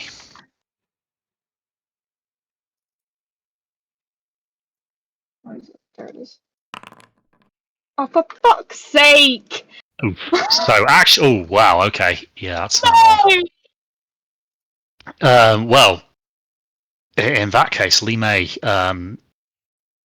because of your shock, you barely have time to stop Zwan, and Zwan is hungry. Oh, look. And it takes you a while to kind of compose yourself before you can kind of push him away again. And by then, you're starting to feel very dizzy. So you are actually going to take 2 levels of exhaustion. Oh.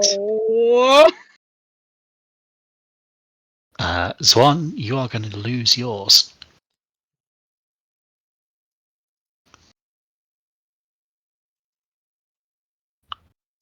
Bollocks.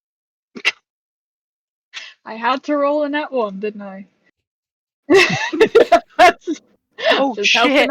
helping out a friend. You're there like gasping, and I'm like, oh. You're like, yes. Oh, I've taken my health down. Oh, good. How do I add exhaustion? Oh, it's on here. Oh, I only have 15 feet of movement. Jesus Christ. Oh, yeah. Yeah, you're feeling a little bit lightheaded. You need to sit down.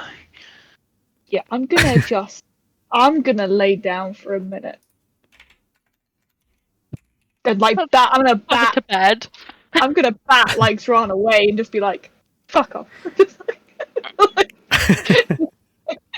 like Lee May's done many times to me in the past. I stick my tongue out, and then I just say, "Thank you so much." Yeah.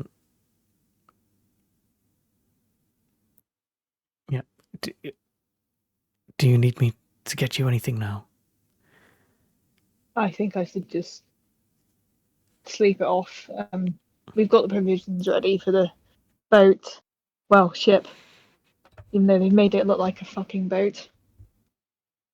But and then we'll basically get. Are we thinking? Sorry, take talk. Are we thinking of getting ready to go in the evening, or are we thinking of getting ready to go? Because I wouldn't advise. I don't know. I'll get on in the evening and then whatever. Okay, cool. Yeah. Right, we'll go tomorrow morning. Yep. Would that be a good plan? Then you get on the ship beforehand in the night, obviously, and then we'll go. Unless you want to do things in the night, that's also okay. Oh. Then like go do your thieving shit or something. Go like, oh no, I'm going to sleep. Dinner and a show.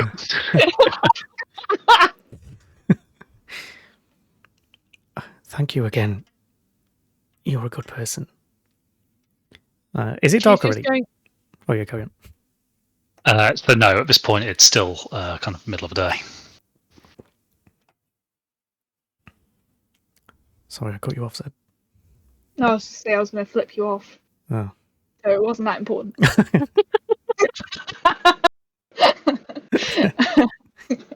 And yeah, Lee May's just going to probably pass out, to be honest. Well, while it's still light, I'll hang around, make sure she's okay, and then when it gets dark, Juan will head out. Can I go shopping during the day before You I hit can, certainly. I am looking for a tailor's or some clothing store.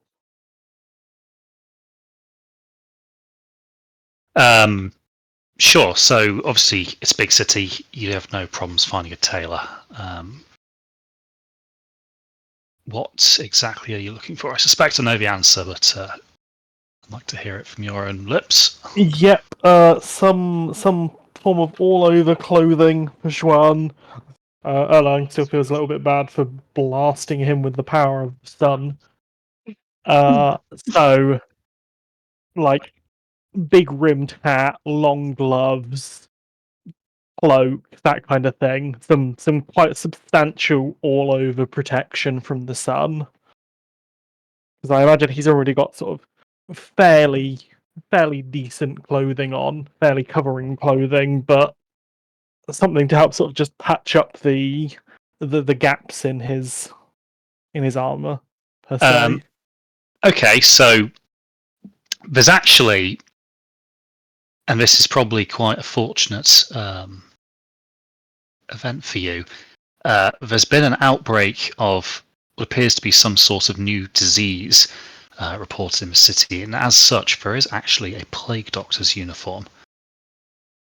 Yes, I want it. So Yeah. Cool. So you have a look at it, and Juan this is now is by black. far the coolest member of the group. This is black leather, so it's very thick, and obviously is designed to keep the bad odors out. So is really fairly impermeable. Comes with the telltale mask and also the wide-brimmed hat. So this will probably do the job. It's not going to come cheap, I'm afraid. The whole setup is going to be 60 gold pieces. That's unfortunate. I only have 57 actually, so I could haggle. I was hoping to see if we could get Juan to come out in the evening, and like make sure it's tailor fit, etc. Make sure it fits properly. Yeah, knowing this, I might head back to the capsized walrus. Pass this information on. I'm guessing I get back just as the blood transfusion has taken place. Yeah. So you see, Lee May is obviously quite inconvenienced by this transfusion, but you see, Zwan is looking a bit perkier. Right, so you're feeling a bit better, Juan. Actually, I have an idea that may help. I still feel quite a lot of regret about how events last night went with the sun that I summoned and all. But I have found an outfit that may work for you. It gives a lot of skin coverage, should help shield you from the rays. The only downside is we're probably going to want to get it tailored, just to make sure that everything fits. Especially so that it doesn't hinder you in combat or extracurricular activities. But the base price is 60 gold, and that is unfortunately more than I have, and I imagine tailoring it to make sure it fits well is going to be even further in excess of that. I'm already lifting out my coin purse, having been sat watching this transfusion, like, knowing the situation that we're kind of dealing with.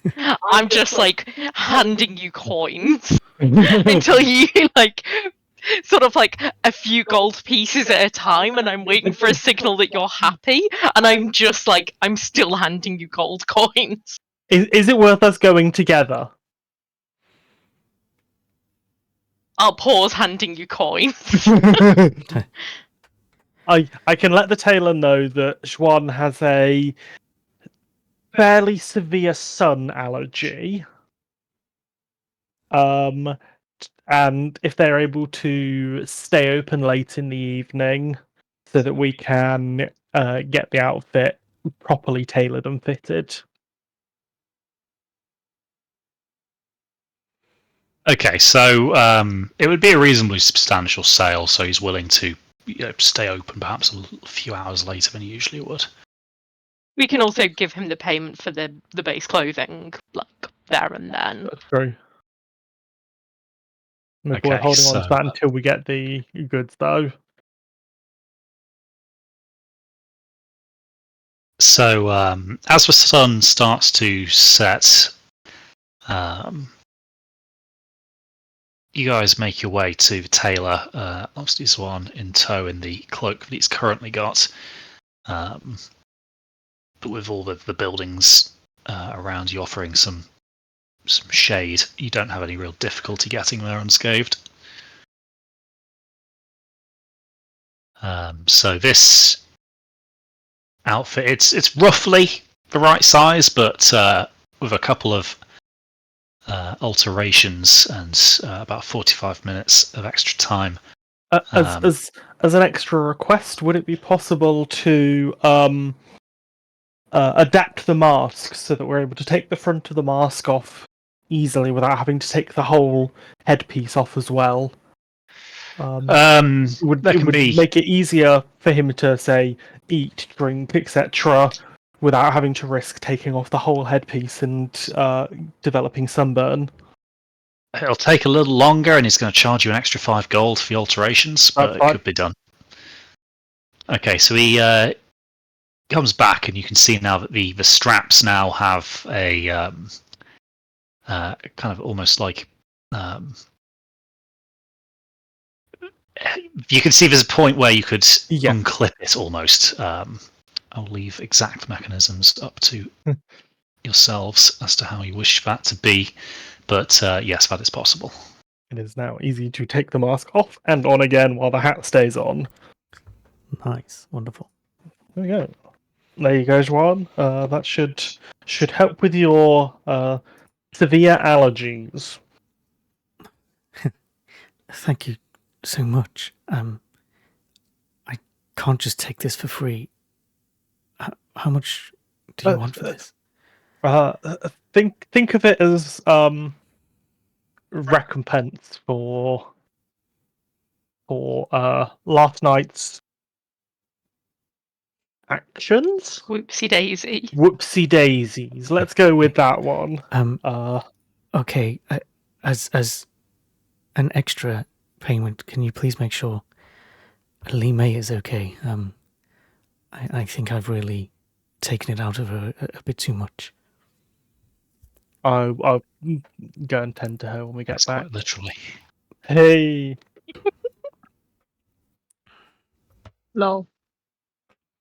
So you guys leave Taylor's, and Zwan, it's surprisingly not that restrictive.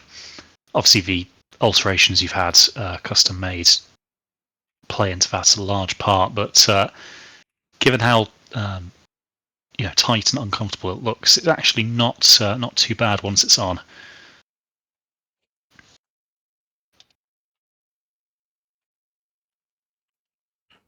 That's good for sneaking activities. How much does the full total come to, Crispy?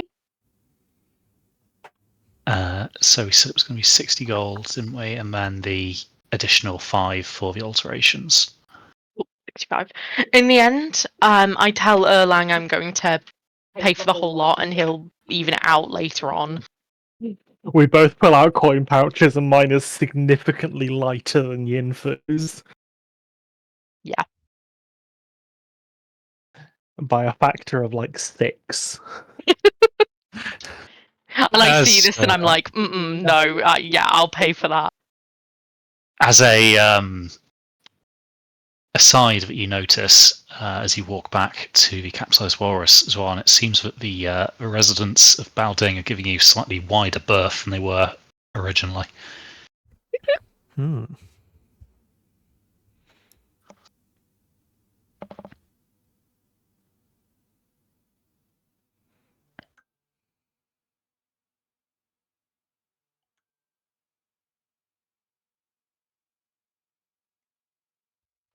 Okay, so by now it's obviously getting a little late.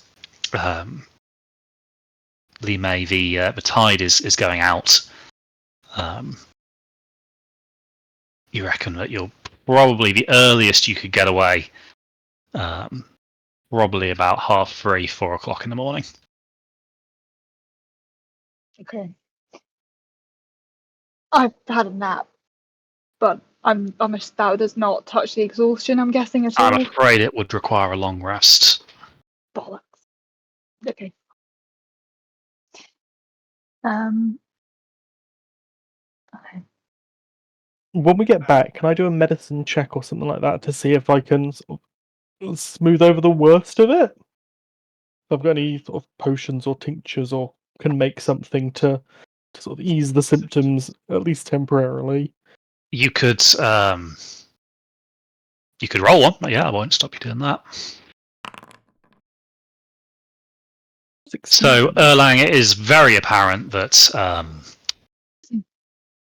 it seems that Lee May is missing quite a bit of blood. You curse for lack of medical science and wish there was a way to put blood into people as easily as one to take blood out of people. But such thing remains a dream of doctors the realm over. I'm gonna mix up some form of iron-rich meal either way to help try and stave off the anemia. Hey, you can go to that guy who gave me the anemia potion. Oh yeah. That's maybe not a bad idea, actually. Given that we don't have a solution long term, and we're still not sure how much Juan's going to need to eat. Oh my god, that's the plan. We just get loads of those concoctions, and then we just. We don't know if it works. I don't think it really did anything. Yeah, for we me, don't but- actually. Yeah, we don't know. but That's true. Lee May is just in the corner, like double fisting bottles, one of beer and one of anemia potion, just taking swigs of both. Potion seller, I'm in need of your strongest snake oil. Potion seller. I thought I would have been the best person, but I rolled that one. That's unfortunate. Yeah, sometimes it'd be like that. Yeah. We can try and go to him. Is he still open? At this time of night, you figure that would be quite unlikely. Okay. Before I forget, Juan sees this as a good time to head to the ship before it gets light. Actually, I've got a thing. I don't need to ignore me. I got Stroll on you. broad daylight. Huh? Yeah. Possibly worth you going to the ship either way, because that way, if you test it out and it turns out that the robes aren't sufficient, you're at least where you need to be, instead of us having to wait another day or try and smuggle you over to the ship. Yes, this is a good point. I shall go now. Is there anything I need to bring with me? Carry over there? Bring It's your own already blood. stocked.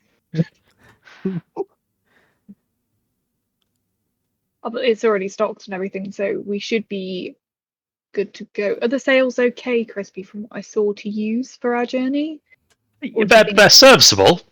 Okay. They definitely catch for wind. They're just obviously not, the best they could be. Okay. But the holes have been patched. Okay. Right. We'll use that for now, and then when we get to Taizal, we'll see if we can get an upgrade. Great. Well, I'll go there now and find a bar to hang upside down on. I mean, a place to lie down.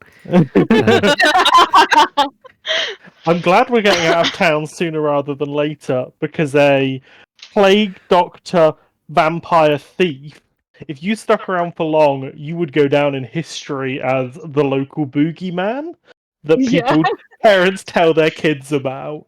It's quite impressive that you're making up the whole YMCA just on your own.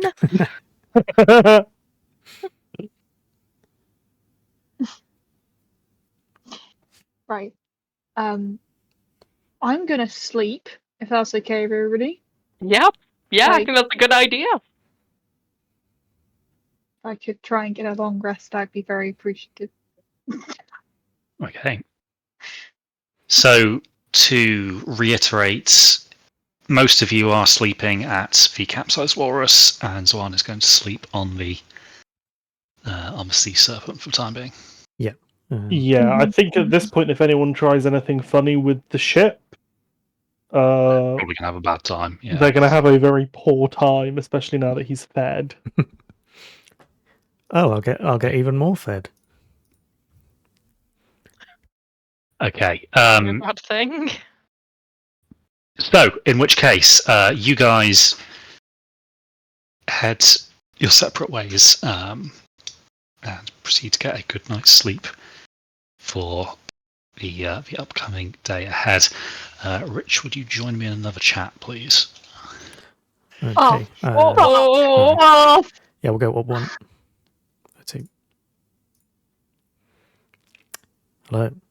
Okay, so as you start to drift off to a state that isn't quite sleep, but is a long way up from being fully conscious, you find yourself drifting into a familiar setting as you find yourself once again on the path in the woods. Similar to last time, the torches are still casting an ominous red glow through the forest.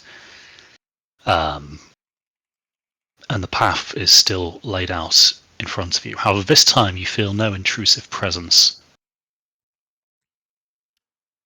Clearly, Yes. nobody is watching. Yeah, because that was lying.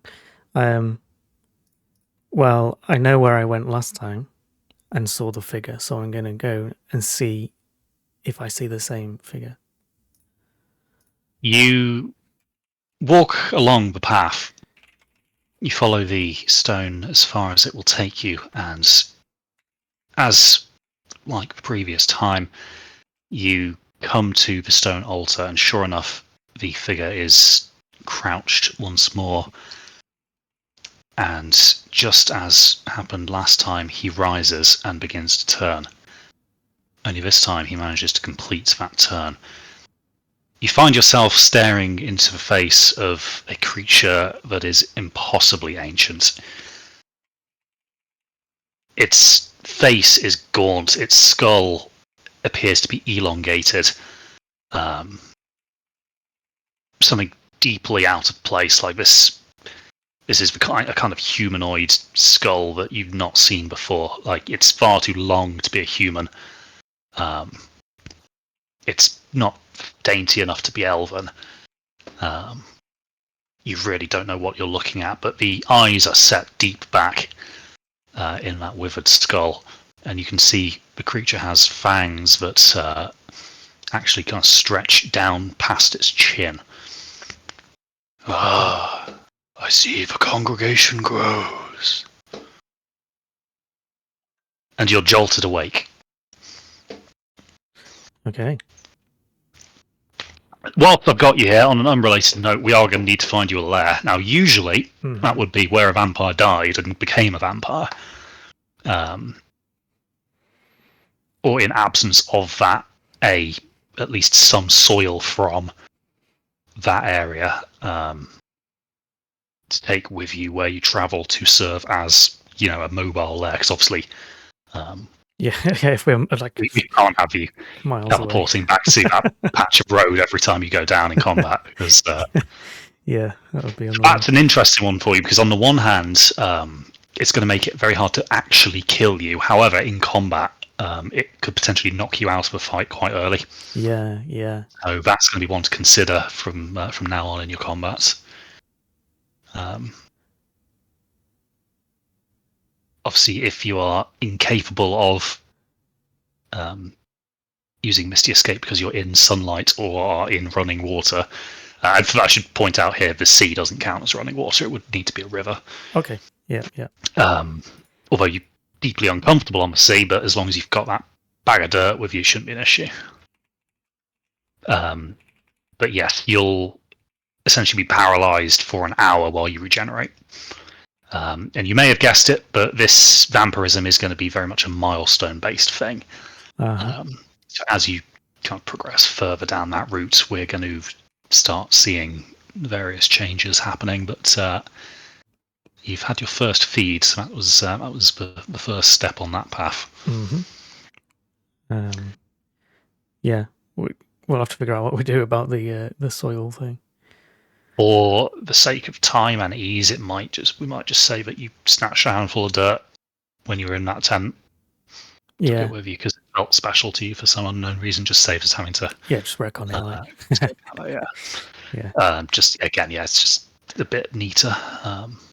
But keep that with you, and ideally hide it somewhere safe. But it's going to be local to you, so I would suggest possibly the sea serpent for the time being. Yeah. Whether you find yourself a nice box to put that in, I'll leave that up to you. Anyway, let's hop back in because I imagine the others are freaking out right about now. Okay. Understand. Hello. Yeah, So the morning dawns. The rest of you wake up feeling well rested, except for you, Lime. You are still going to maintain one level of exhaustion, I'm afraid, because you only heal one level per long rest. Okay. And whilst the rest of you begin to eat your breakfast, Zawan, you are starting to get hungry again. Oh, bother. Oh, again. Greedy fuck. Are we... Because I'm on my own, aren't I, in the ship? You are. You're all currently on the sea serpent. I put my Plague Doctor outfit on and cautiously step out of the ship just to the top deck. Yep, sure. So you climb out of the bilge where you've been sheltering. You tentatively wait for a moment, and you can feel the sun's warmth on the black leather. Even, obviously, at this time in the morning, there's still some heat in those rays. But there's no burning sensation.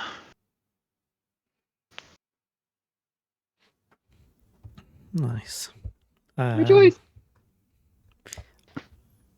I hungrily look around for people, but not really. I can resist for now the urge to feed on some random person.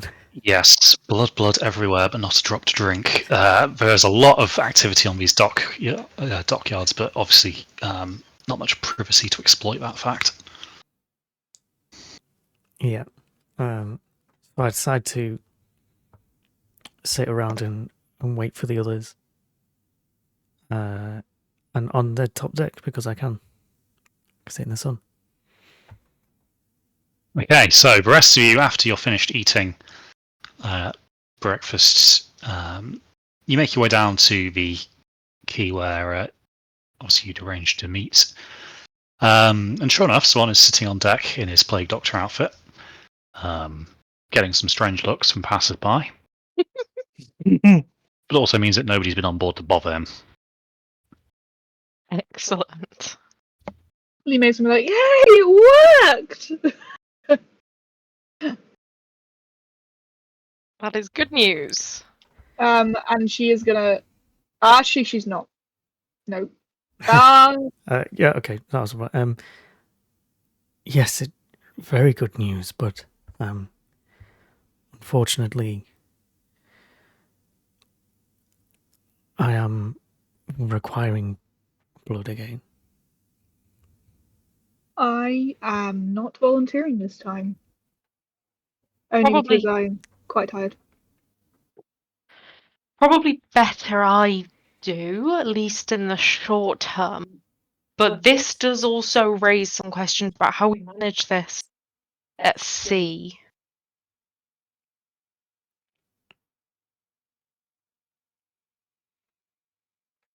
It's not particularly sustainable. Seeing the impact it had on Lee May, who is arguably one of the sturdier members of the crew. Oh, I will go gentler next time. Okay. Uh-huh. I apologise if I'm not filled with confidence, given that I don't have much blood. Just a little sip.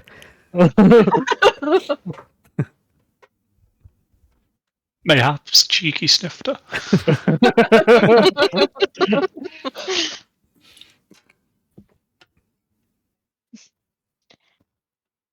Okay, let's get you fed and everybody have a think. Obviously not in broad Not on the top daylight. deck. Yeah. No. Let's go under out of prying eyes. If you do plan to do it, Yinfu, I am going to help basically, and if anything goes wrong, I'm going to pull Swan away. Punch me off. Yeah. Not exactly, but like I am very good at grappling. Not yet, but not no. Is Lee May looking any better than the last time I saw her? A little bit, but still not great. What is 1 level exhaustion? What does that mean for me? I don't know what that. Okay, so with exhaustion, you get disadvantage on ability checks. Okay. It was level one. updated in 2024 if you wanted to use the new rules, Crystal. It is Right, easier look. to keep track of. Basically, 6 levels of exhaustion again. When you get to level 6, you're dead. Speed is reduced equal to 5 times exhaustion level, number of feet. When you make a d20 test, the roll is reduced by 2 times your exhaustion level. So, say at 2 levels of exhaustion, get a -4 to every roll and -10 feet movement. Swan. Instead of the table.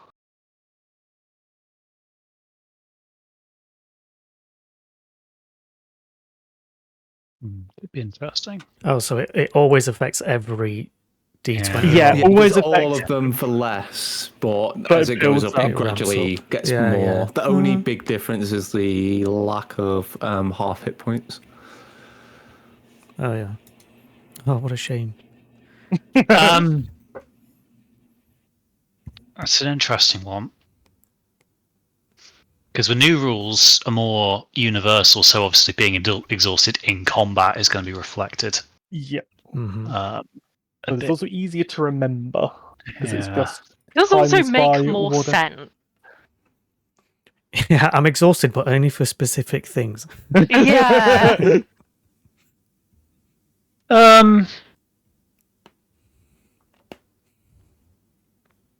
I don't know, because I like the original ones, Yeah. because they get dangerous quite quickly, you see. And I do want this to be, a decision that has important Wait. consequences. Yeah. Especially considering there are a lot of you in the party, so you can obviously shuffle around who is the Capri Sun this time. If I don't push a straw all the way through someone, that'll probably be Erlang. Oh, I think I'm going to stick to the original Yeah. levels, just because I think that is going to be better for just narrative purposes at this point. Cool. yeah, fair enough. So disadvantage on ability, yeah? Yes, for level Okay. 1. Anything else, or is that it? That's it. That's it for the time Okay. being. Level 2 would have been that and your speed halved. Yeah, I noticed my speed did. Well, this is the other thing as well, because more levels of exhaustion in the old system stack a series of severe penalties. Mm-hmm. Mm. So I think that makes it feel a bit more meaningful. But that's just me. Yeah. But unfortunately for you, I'm DM, so that goes. Yep. We chose this. Okay, so if Yinfu is going to be the one offering the blood, I'm going to need you to first of all take a bit of damage, which I'll roll up now for you. So 12 damage. Oh wow, you got Yep. the maximum there. Yep, checks Thirsty out. boy. And then I need you to make a Constitution saving throw, please. Yep. Can I help with this, because I am literally. No, this is just going to be. She's lost blood. She needs to see how she deals with it. Luckily for you, you rolled well enough that you're not going to get a level exhaustion. Woo! Just going to be the damage. Oh yeah. Nice. Zwan, this satisfies your cravings. Oh, thank you. You're welcome. I hope it didn't hurt too much. Yeah. Good point, actually. Did you bite her, or did she cut herself and you drink from there? She probably wouldn't have thought about cutting herself. It's whether you wanted to do the cutting yourself. If you wouldn't have cut yourself, I would have just bitten in. Okay. Yinfu, roll me a D100. Oh no. Oh bollocks! Oh fuck! Oh my god! What is your con saving modifier? It is not good.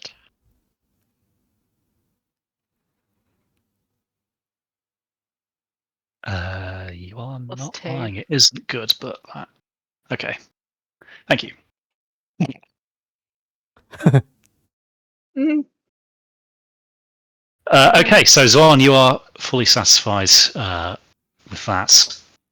You feel reinvigorated. So Lee May, you realise now is probably the time to think about casting off, assuming you guys are ready to sail. The provisions are on board, all of you are, and the tide is now high enough that you shouldn't have any issues getting out of the harbour. Cool.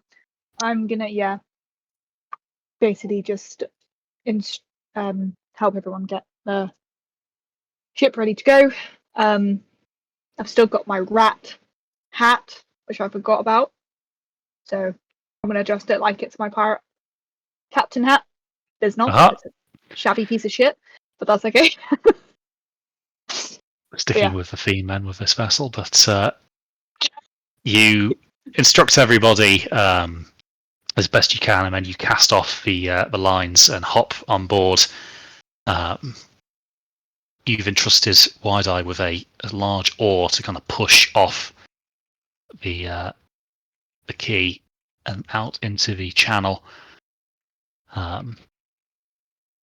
You kind of almost punt your way along the harbour before you get to a little bit more open water where you're able to unfurl the sails. And sure enough, she seems a bit slower than you remember, but sails kind of billow as the morning breeze fills them, and you tack and jive into the out to sea, I suppose. So, what's the course, Captain? You obviously know that you guys are planning potentially to go to Taizao, but you also have the rumour in the back of your head that your previous colleague went missing in the area around Anking. And you're the only one who knows how to navigate, really, out at sea, so it's very much your decision. Oh. Well, we've kind of dealt with a big problem of Tuan's, is that he can now go in the sun, which is really good.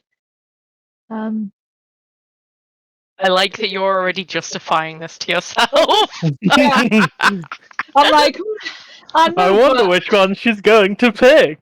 Well, I mean, come on, guys. It's only like it's That's a tasty looking carrot. It's Oh, Peru. It's a tiny detour. Look on the map. It's a tiny detour. Have any of you got places to be? Other than possibly a prison cell. Exactly. I believe we're what's known as a captive audience now that the ship is set off, and none of hopefully us it's not know a how to sail capsized it. audience, but yeah. Do I know anything about Anking? Crispy. Or do I About not what, know sorry? anything? Anking, yes. Yeah. So you know it's had a recent uptick in its fortunes over the last decade or so, as it has been designated by the Emperor as a trading outpost for the Fleet of Fog. Obviously, it gives them then the benefit of somewhere to victual their ships, but it is off the mainland, so they don't necessarily get a foothold in the heart of the Emperor's realm. It allows them to keep a rough eye on them. Unfortunately for you and people of your profession, that in turn has led to a much higher presence of Imperial Navy vessels in and around those waters, as obviously they need to keep a watchful eye on the foreigners.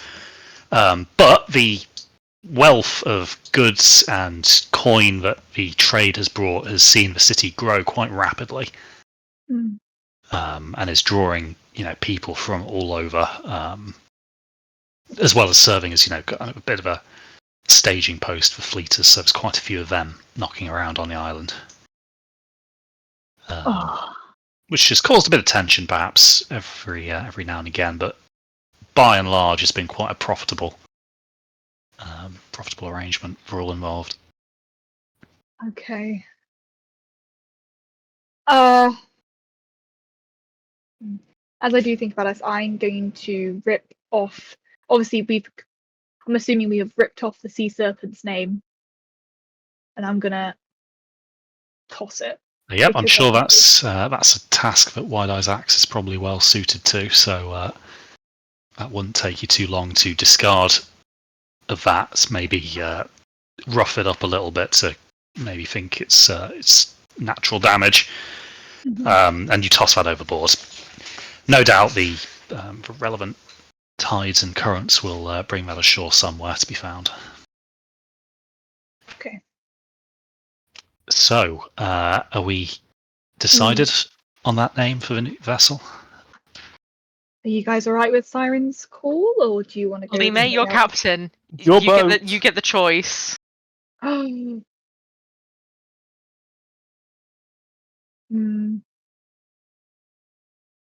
Can I think about it, Crispy? You've got all the time in the world to think about it. Yay! Okay, great. I'll think about it because it's important. It's my little shit. It's like my little car. It's my little shit box. It's the same thing, right? And you don't be have a fair- license to pilot either. We were like that with the Mini. The Mini was a crock of shit, but you know she was named. Without a proper shit, yeah. Yep. Does the rest of the party know what a siren is? No, I would imagine not. Well, I am maybe would have sure- heard stories. Possibly, Like a yeah. bard, But There would have been perhaps a few folklore tales and songs. So out of the rest of the party, Yinfu's probably the most likely. In fact, roll me a history. sure thing.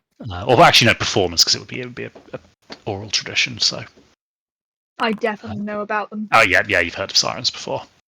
Nat 20. Holy Nice. shit! You've Nat heard of 20. sirens Oh, before. what a waste. Okay. What coincidence! You are a siren. That would be cool. A siren, a vampire. What else are we going to become? Fucking veritable menagerie of miscreants on the ocean.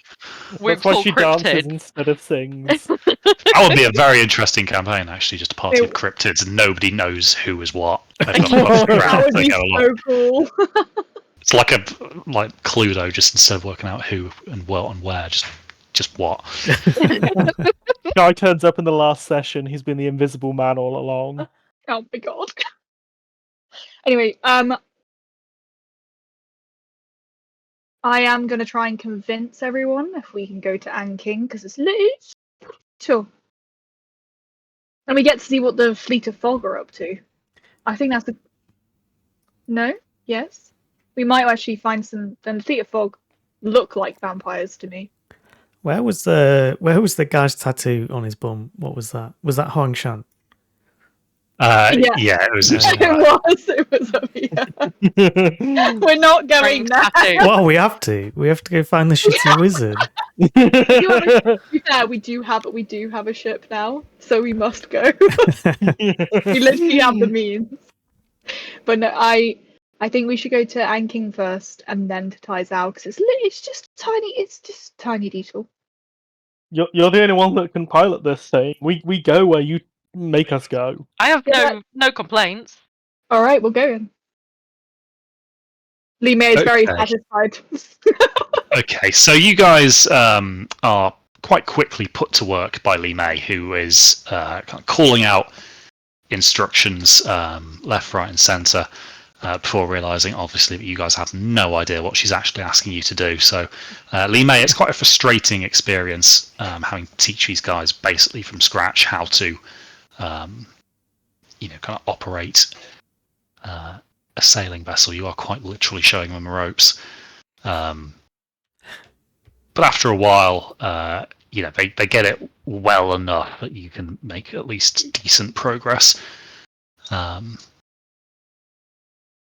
So you carry on out, and obviously setting off early, you've bought yourself quite a bit of time before sundown, and the weather is pretty mild actually for this time of year. You've got a nice gentle breeze, but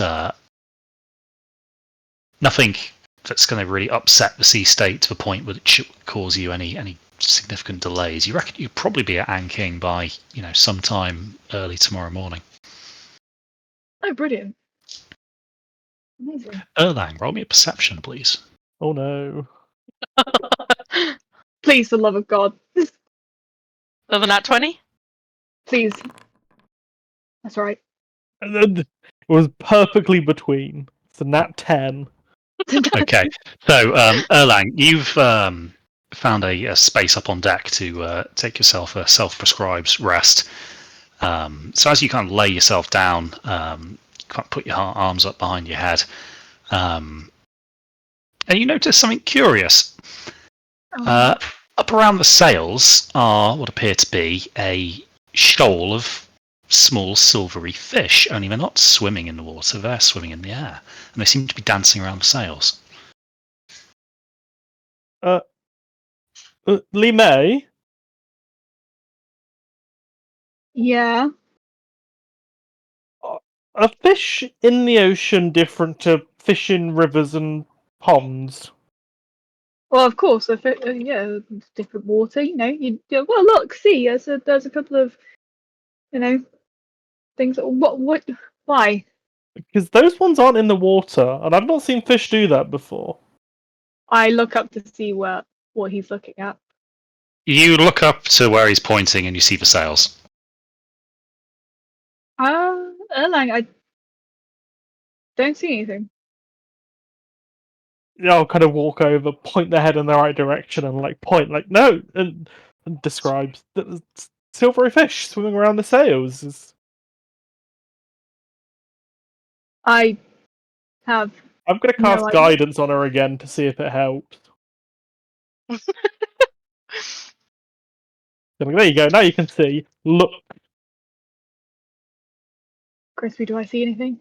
You don't see anything. You're quite confused, actually. In that case, I'm going to cast a minor illusion, making an illusion on the deck of the fish above. They look like this. Can you not see them? No, I can see what you're doing, but no, I don't see them up there. Do I recognize these, Crispy, at all, or no? You don't recognise them, but in fact, roll me a history, please. Okay. And I have guidance. Mm-hmm. Yeah. I'll use the guidance, why not? Yeah! You've heard of sailors telling tales of things like these. Usually, kind of people explaining away particularly fortuitous voyages. They,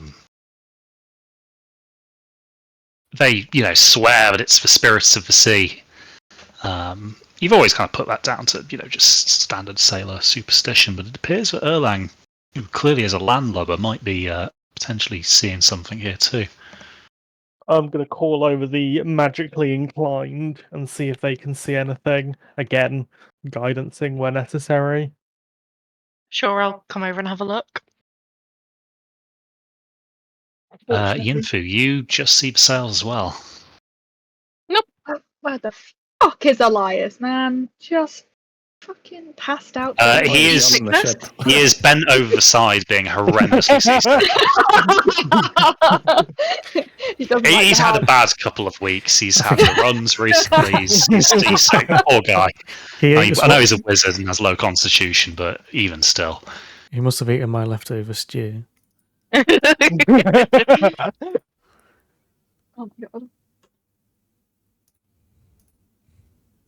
god. Can you see them, Yinfu? Nope. No. Erlang, of course you're a druid, right? Yes. So you're very nature inclined. I do like a little wiggle with my fingers as I do that. So maybe this is a tale that I've heard before. It's good luck usually. It's that's not. Good. Yeah, it's not a bad thing. Well, from the sailors I've heard tell these tales, sailors, they say that it's usually good fortune. But you're the only one seeing them, which is interesting. So maybe the fortune is only yours? Not sure. Have you heard someone tell this exact tale of what Erlang is seeing? These fish. Have I, Crispy? Not these exact same circumstances, but similar enough to make you think it's related. I think it's similar, but not to the point where, yeah. Sometimes I think one person said there were the rainbow fish flying, and clearly these are silver. Okay, good. So the stories you should be afraid of are the ones that we don't hear. Yep, dead men tell no tales. Can I try and rack my brains to think if I've heard of these before, or study the fish to see if I see anything weird about them, other than the fact that apparently only I can see them? And they're in the air. And they're in the air. Your memory back. And it does remind you of one time during your formative years, with your druid circle, where you were scolded for spending too much time examining what you swore was some kind of strange anthill, but nobody else could see the ants.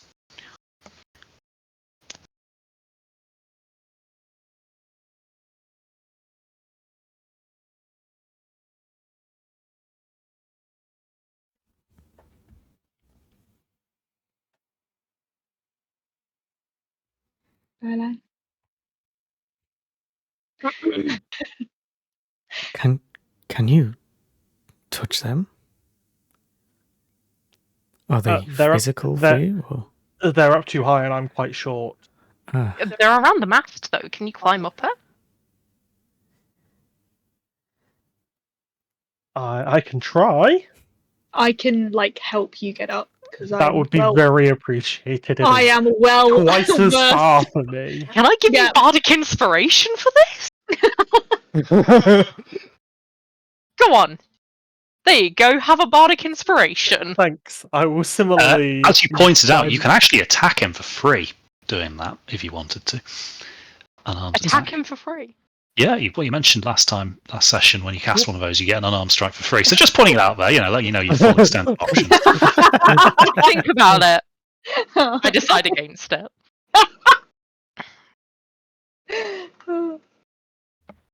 Okay.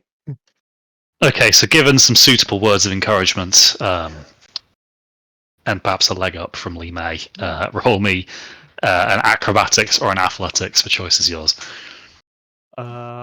Can I help him with this? You're already helping him. That's going to be factored into DC. Okay, My cool. acrobatics. Knowing I'm going to climb, I absolutely would have also cast guidance on myself. Okay. It's a long way, and I'm 3'3". Okay, so with Lee May's assistance, you managed to cut out about 6 foot of that climb. And it's not a particularly tall mast in the first place, but you quickly find yourself up amongst this shoal of kind of silvery fish. Only as you reach up closer, you notice they're not really fish. From the deck, they look perhaps the size of minnows, but from up here, you can see no real distinguishing features. Each one just appears to be like some sort of silvery streak. No eyes, fins, or really anything that looks like it should be able to, allow flight, let alone flight as agile as these are kind of describing. But they dart around you as you kind of reach out to touch them, but they stay in their shoal, kind of pressing against the sails. You notice the wind is actually higher up here than it was down on the deck. And obviously that's filling the sails pretty substantially. I'm going to try and speak to them in all 4 languages that I know. I'll call out, introduce myself, ask who or what they are, politely. If your words get through to them, they make no real way of showing it to you. Instead, they lazily carry about their pre-described behaviour.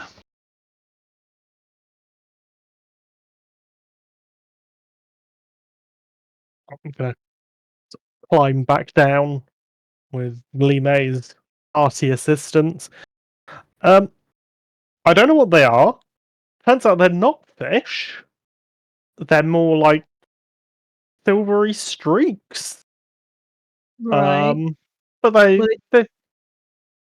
they didn't seem doing to be anything? aggressive. Okay, were they doing anything to the sail at all? It was windier up there than it is down here. I'm not sure if that's just how ships work. Can I take a look around the area surrounding? Is there anything else in sight around the ship other than sea, obviously? Not particularly. You maybe fancy that you saw something breach the water a little way off, but a bit far away to be any concern. It was probably only a dolphin or perhaps a small whale.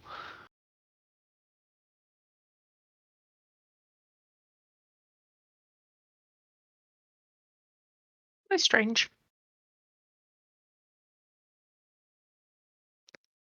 Well, I guess we just put them down to beneficial spirits of the sea. That's what they're usually called. Just these some of my old friends used to say they were these fortune sea spirits. They weren't harmless. They were harmless. Sorry, they weren't harmless. No, they were harmless. Were you able to touch them? Was I? No. No. No. And went straight through them. I've seen similar phenomena back in the Druid Circle. Not silvery streaks through the sky, as to be said, but similar, like colourful spirits of nature. I put them down to. I was wondering if these were any different. Seem to be related. Never had any trouble with them. I wonder if it's something to do with your dream abilities. Maybe.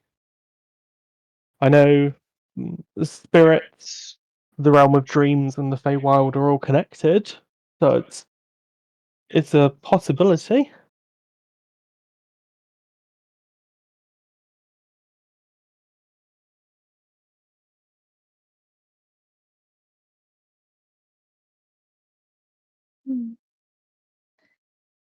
Well, they don't seem to be doing anything,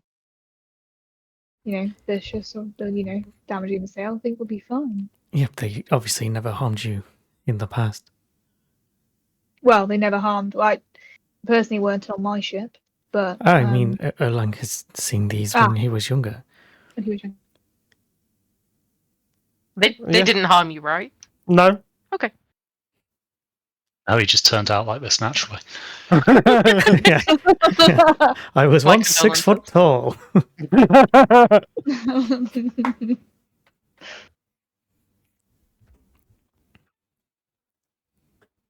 Yeah, the other elves, the other druids couldn't see them, but they never caused any issue for me. So I just assumed they were a more hidden part of nature. Well, Lee May, whatever they may be, it seems that you are having uncharacteristically favourable winds today. And in fact, at this rate, you'll probably make Anking by nightfall. Oh.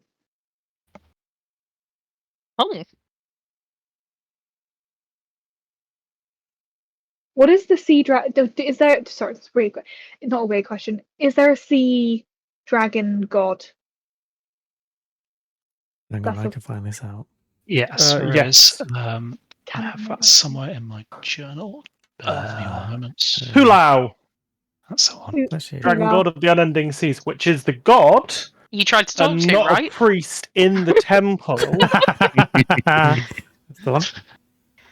Yes. I will just say, seems like Hulang's on our side today. Just completely disregarding that she ever did what she did in the temple. That's not Lee May. Yeah. Make it till you make it. Yep. Drunken mishap in the fucking temple. Okay, so the rest of you, obviously, I imagine for the vast majority, this is your first time at sea. So perhaps you can maybe give us some insights as to how this is perhaps affecting each of you. I'm staying far away from the edges of the boat. Perhaps Very a little nervously. uncomfortable, maybe. Yes. But at the same time, appreciating the beauty of the view, which I have never seen before.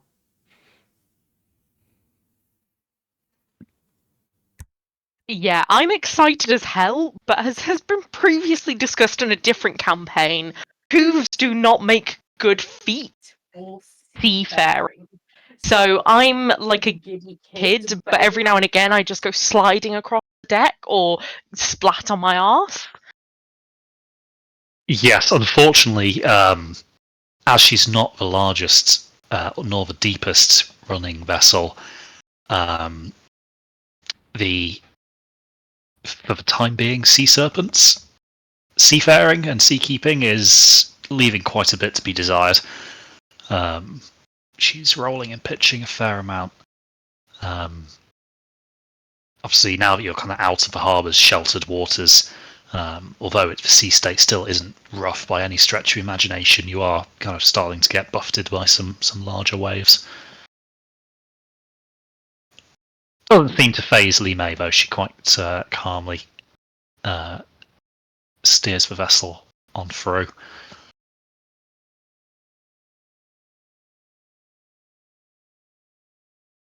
Erlang, from your kind of vantage point when you were back up on top of the mast, you got quite a view. Is there like a Out. little crow's nest up on the top of the mast? Nothing as formal, but you're obviously very small, so you could find somewhere to perch, perhaps. Yeah, I think he's going to try and tenderly climb back up.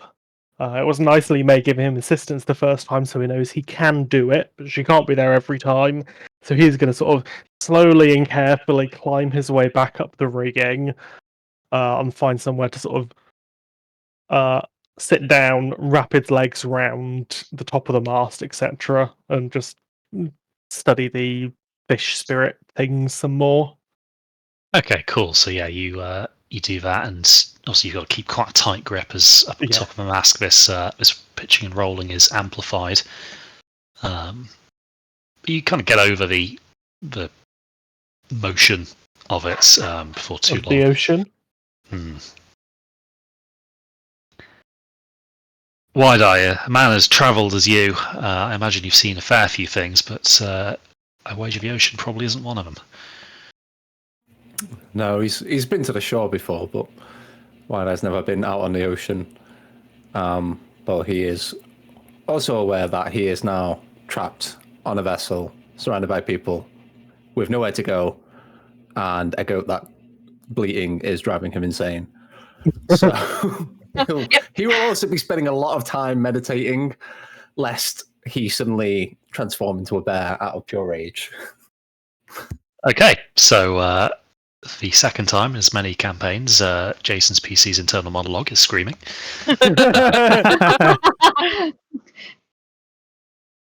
But thankfully, again, this unnatural burst of speed seems to be bringing your destination closer and closer to you. Every now and again, Lee may take a quick look at the ship's compass and make a course correction or two if needs be. But you're heading where you need to be. And sure enough, as the sun is starting to get lower in the sky in the west, you find yourselves just about seeing the first few flickers of torchlight in the east as the islands where Anking is situated on rolls into view. Lima, it's been a while since you've been back here, and it seems even from here busier. You can see the kind of silhouettes of a number of ships at various points. You reckon you can probably be in port in the next couple of hours? Yeah, not too long now, guys. So gonna be back on land soon.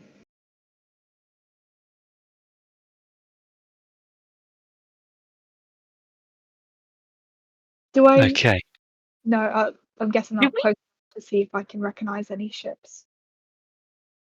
So you're not quite close enough yet to recognise, ship names or which vessel is which, but you can work out rough types. You can see quite close to the island are a number of clearly fleeter vessels. Some of them even bigger than the ones you saw in Baoding. You can also see the quite clear outlines of Imperial Navy vessels anchored a little way further off. The fleets do kind of have not necessarily sovereignty of this island, but they've been given unparalleled privileges, should we say.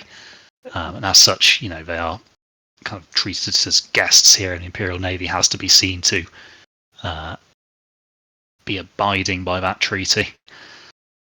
So their vessels tend to anchor a little further out. But amongst those, you see also a myriad of smaller craft here and there.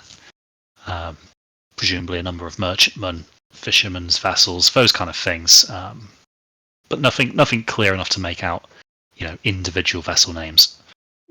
Okay. As you get closer, though, Lee May, you start to notice a faint but distinct smell starting to waft in over the wind. And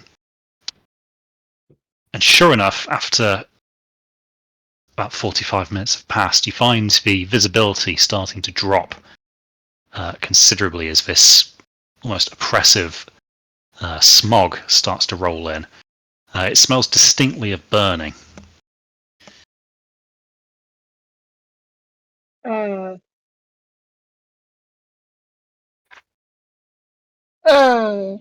I'm gonna kind of like, that's not good. Does it look like it is the visibility to absolute dog shite, or can I see if it like ships are on fire? So you see no flames out at the anchorage, no kind of raging inferno on the shore either. Is it? But you do notice the fog starts to get a little thicker actually, and the anchorage is starting to get a bit obscured. Oh.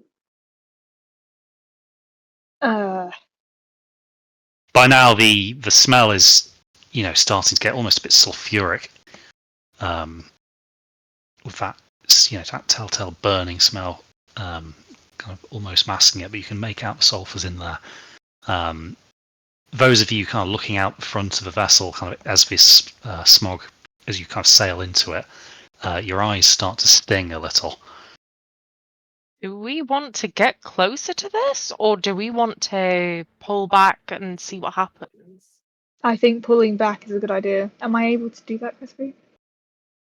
Yeah. So, which course would you like to plot? Would you like to go port or starboard? And also, while that's happening, Erlang, roll me a perception. Yep.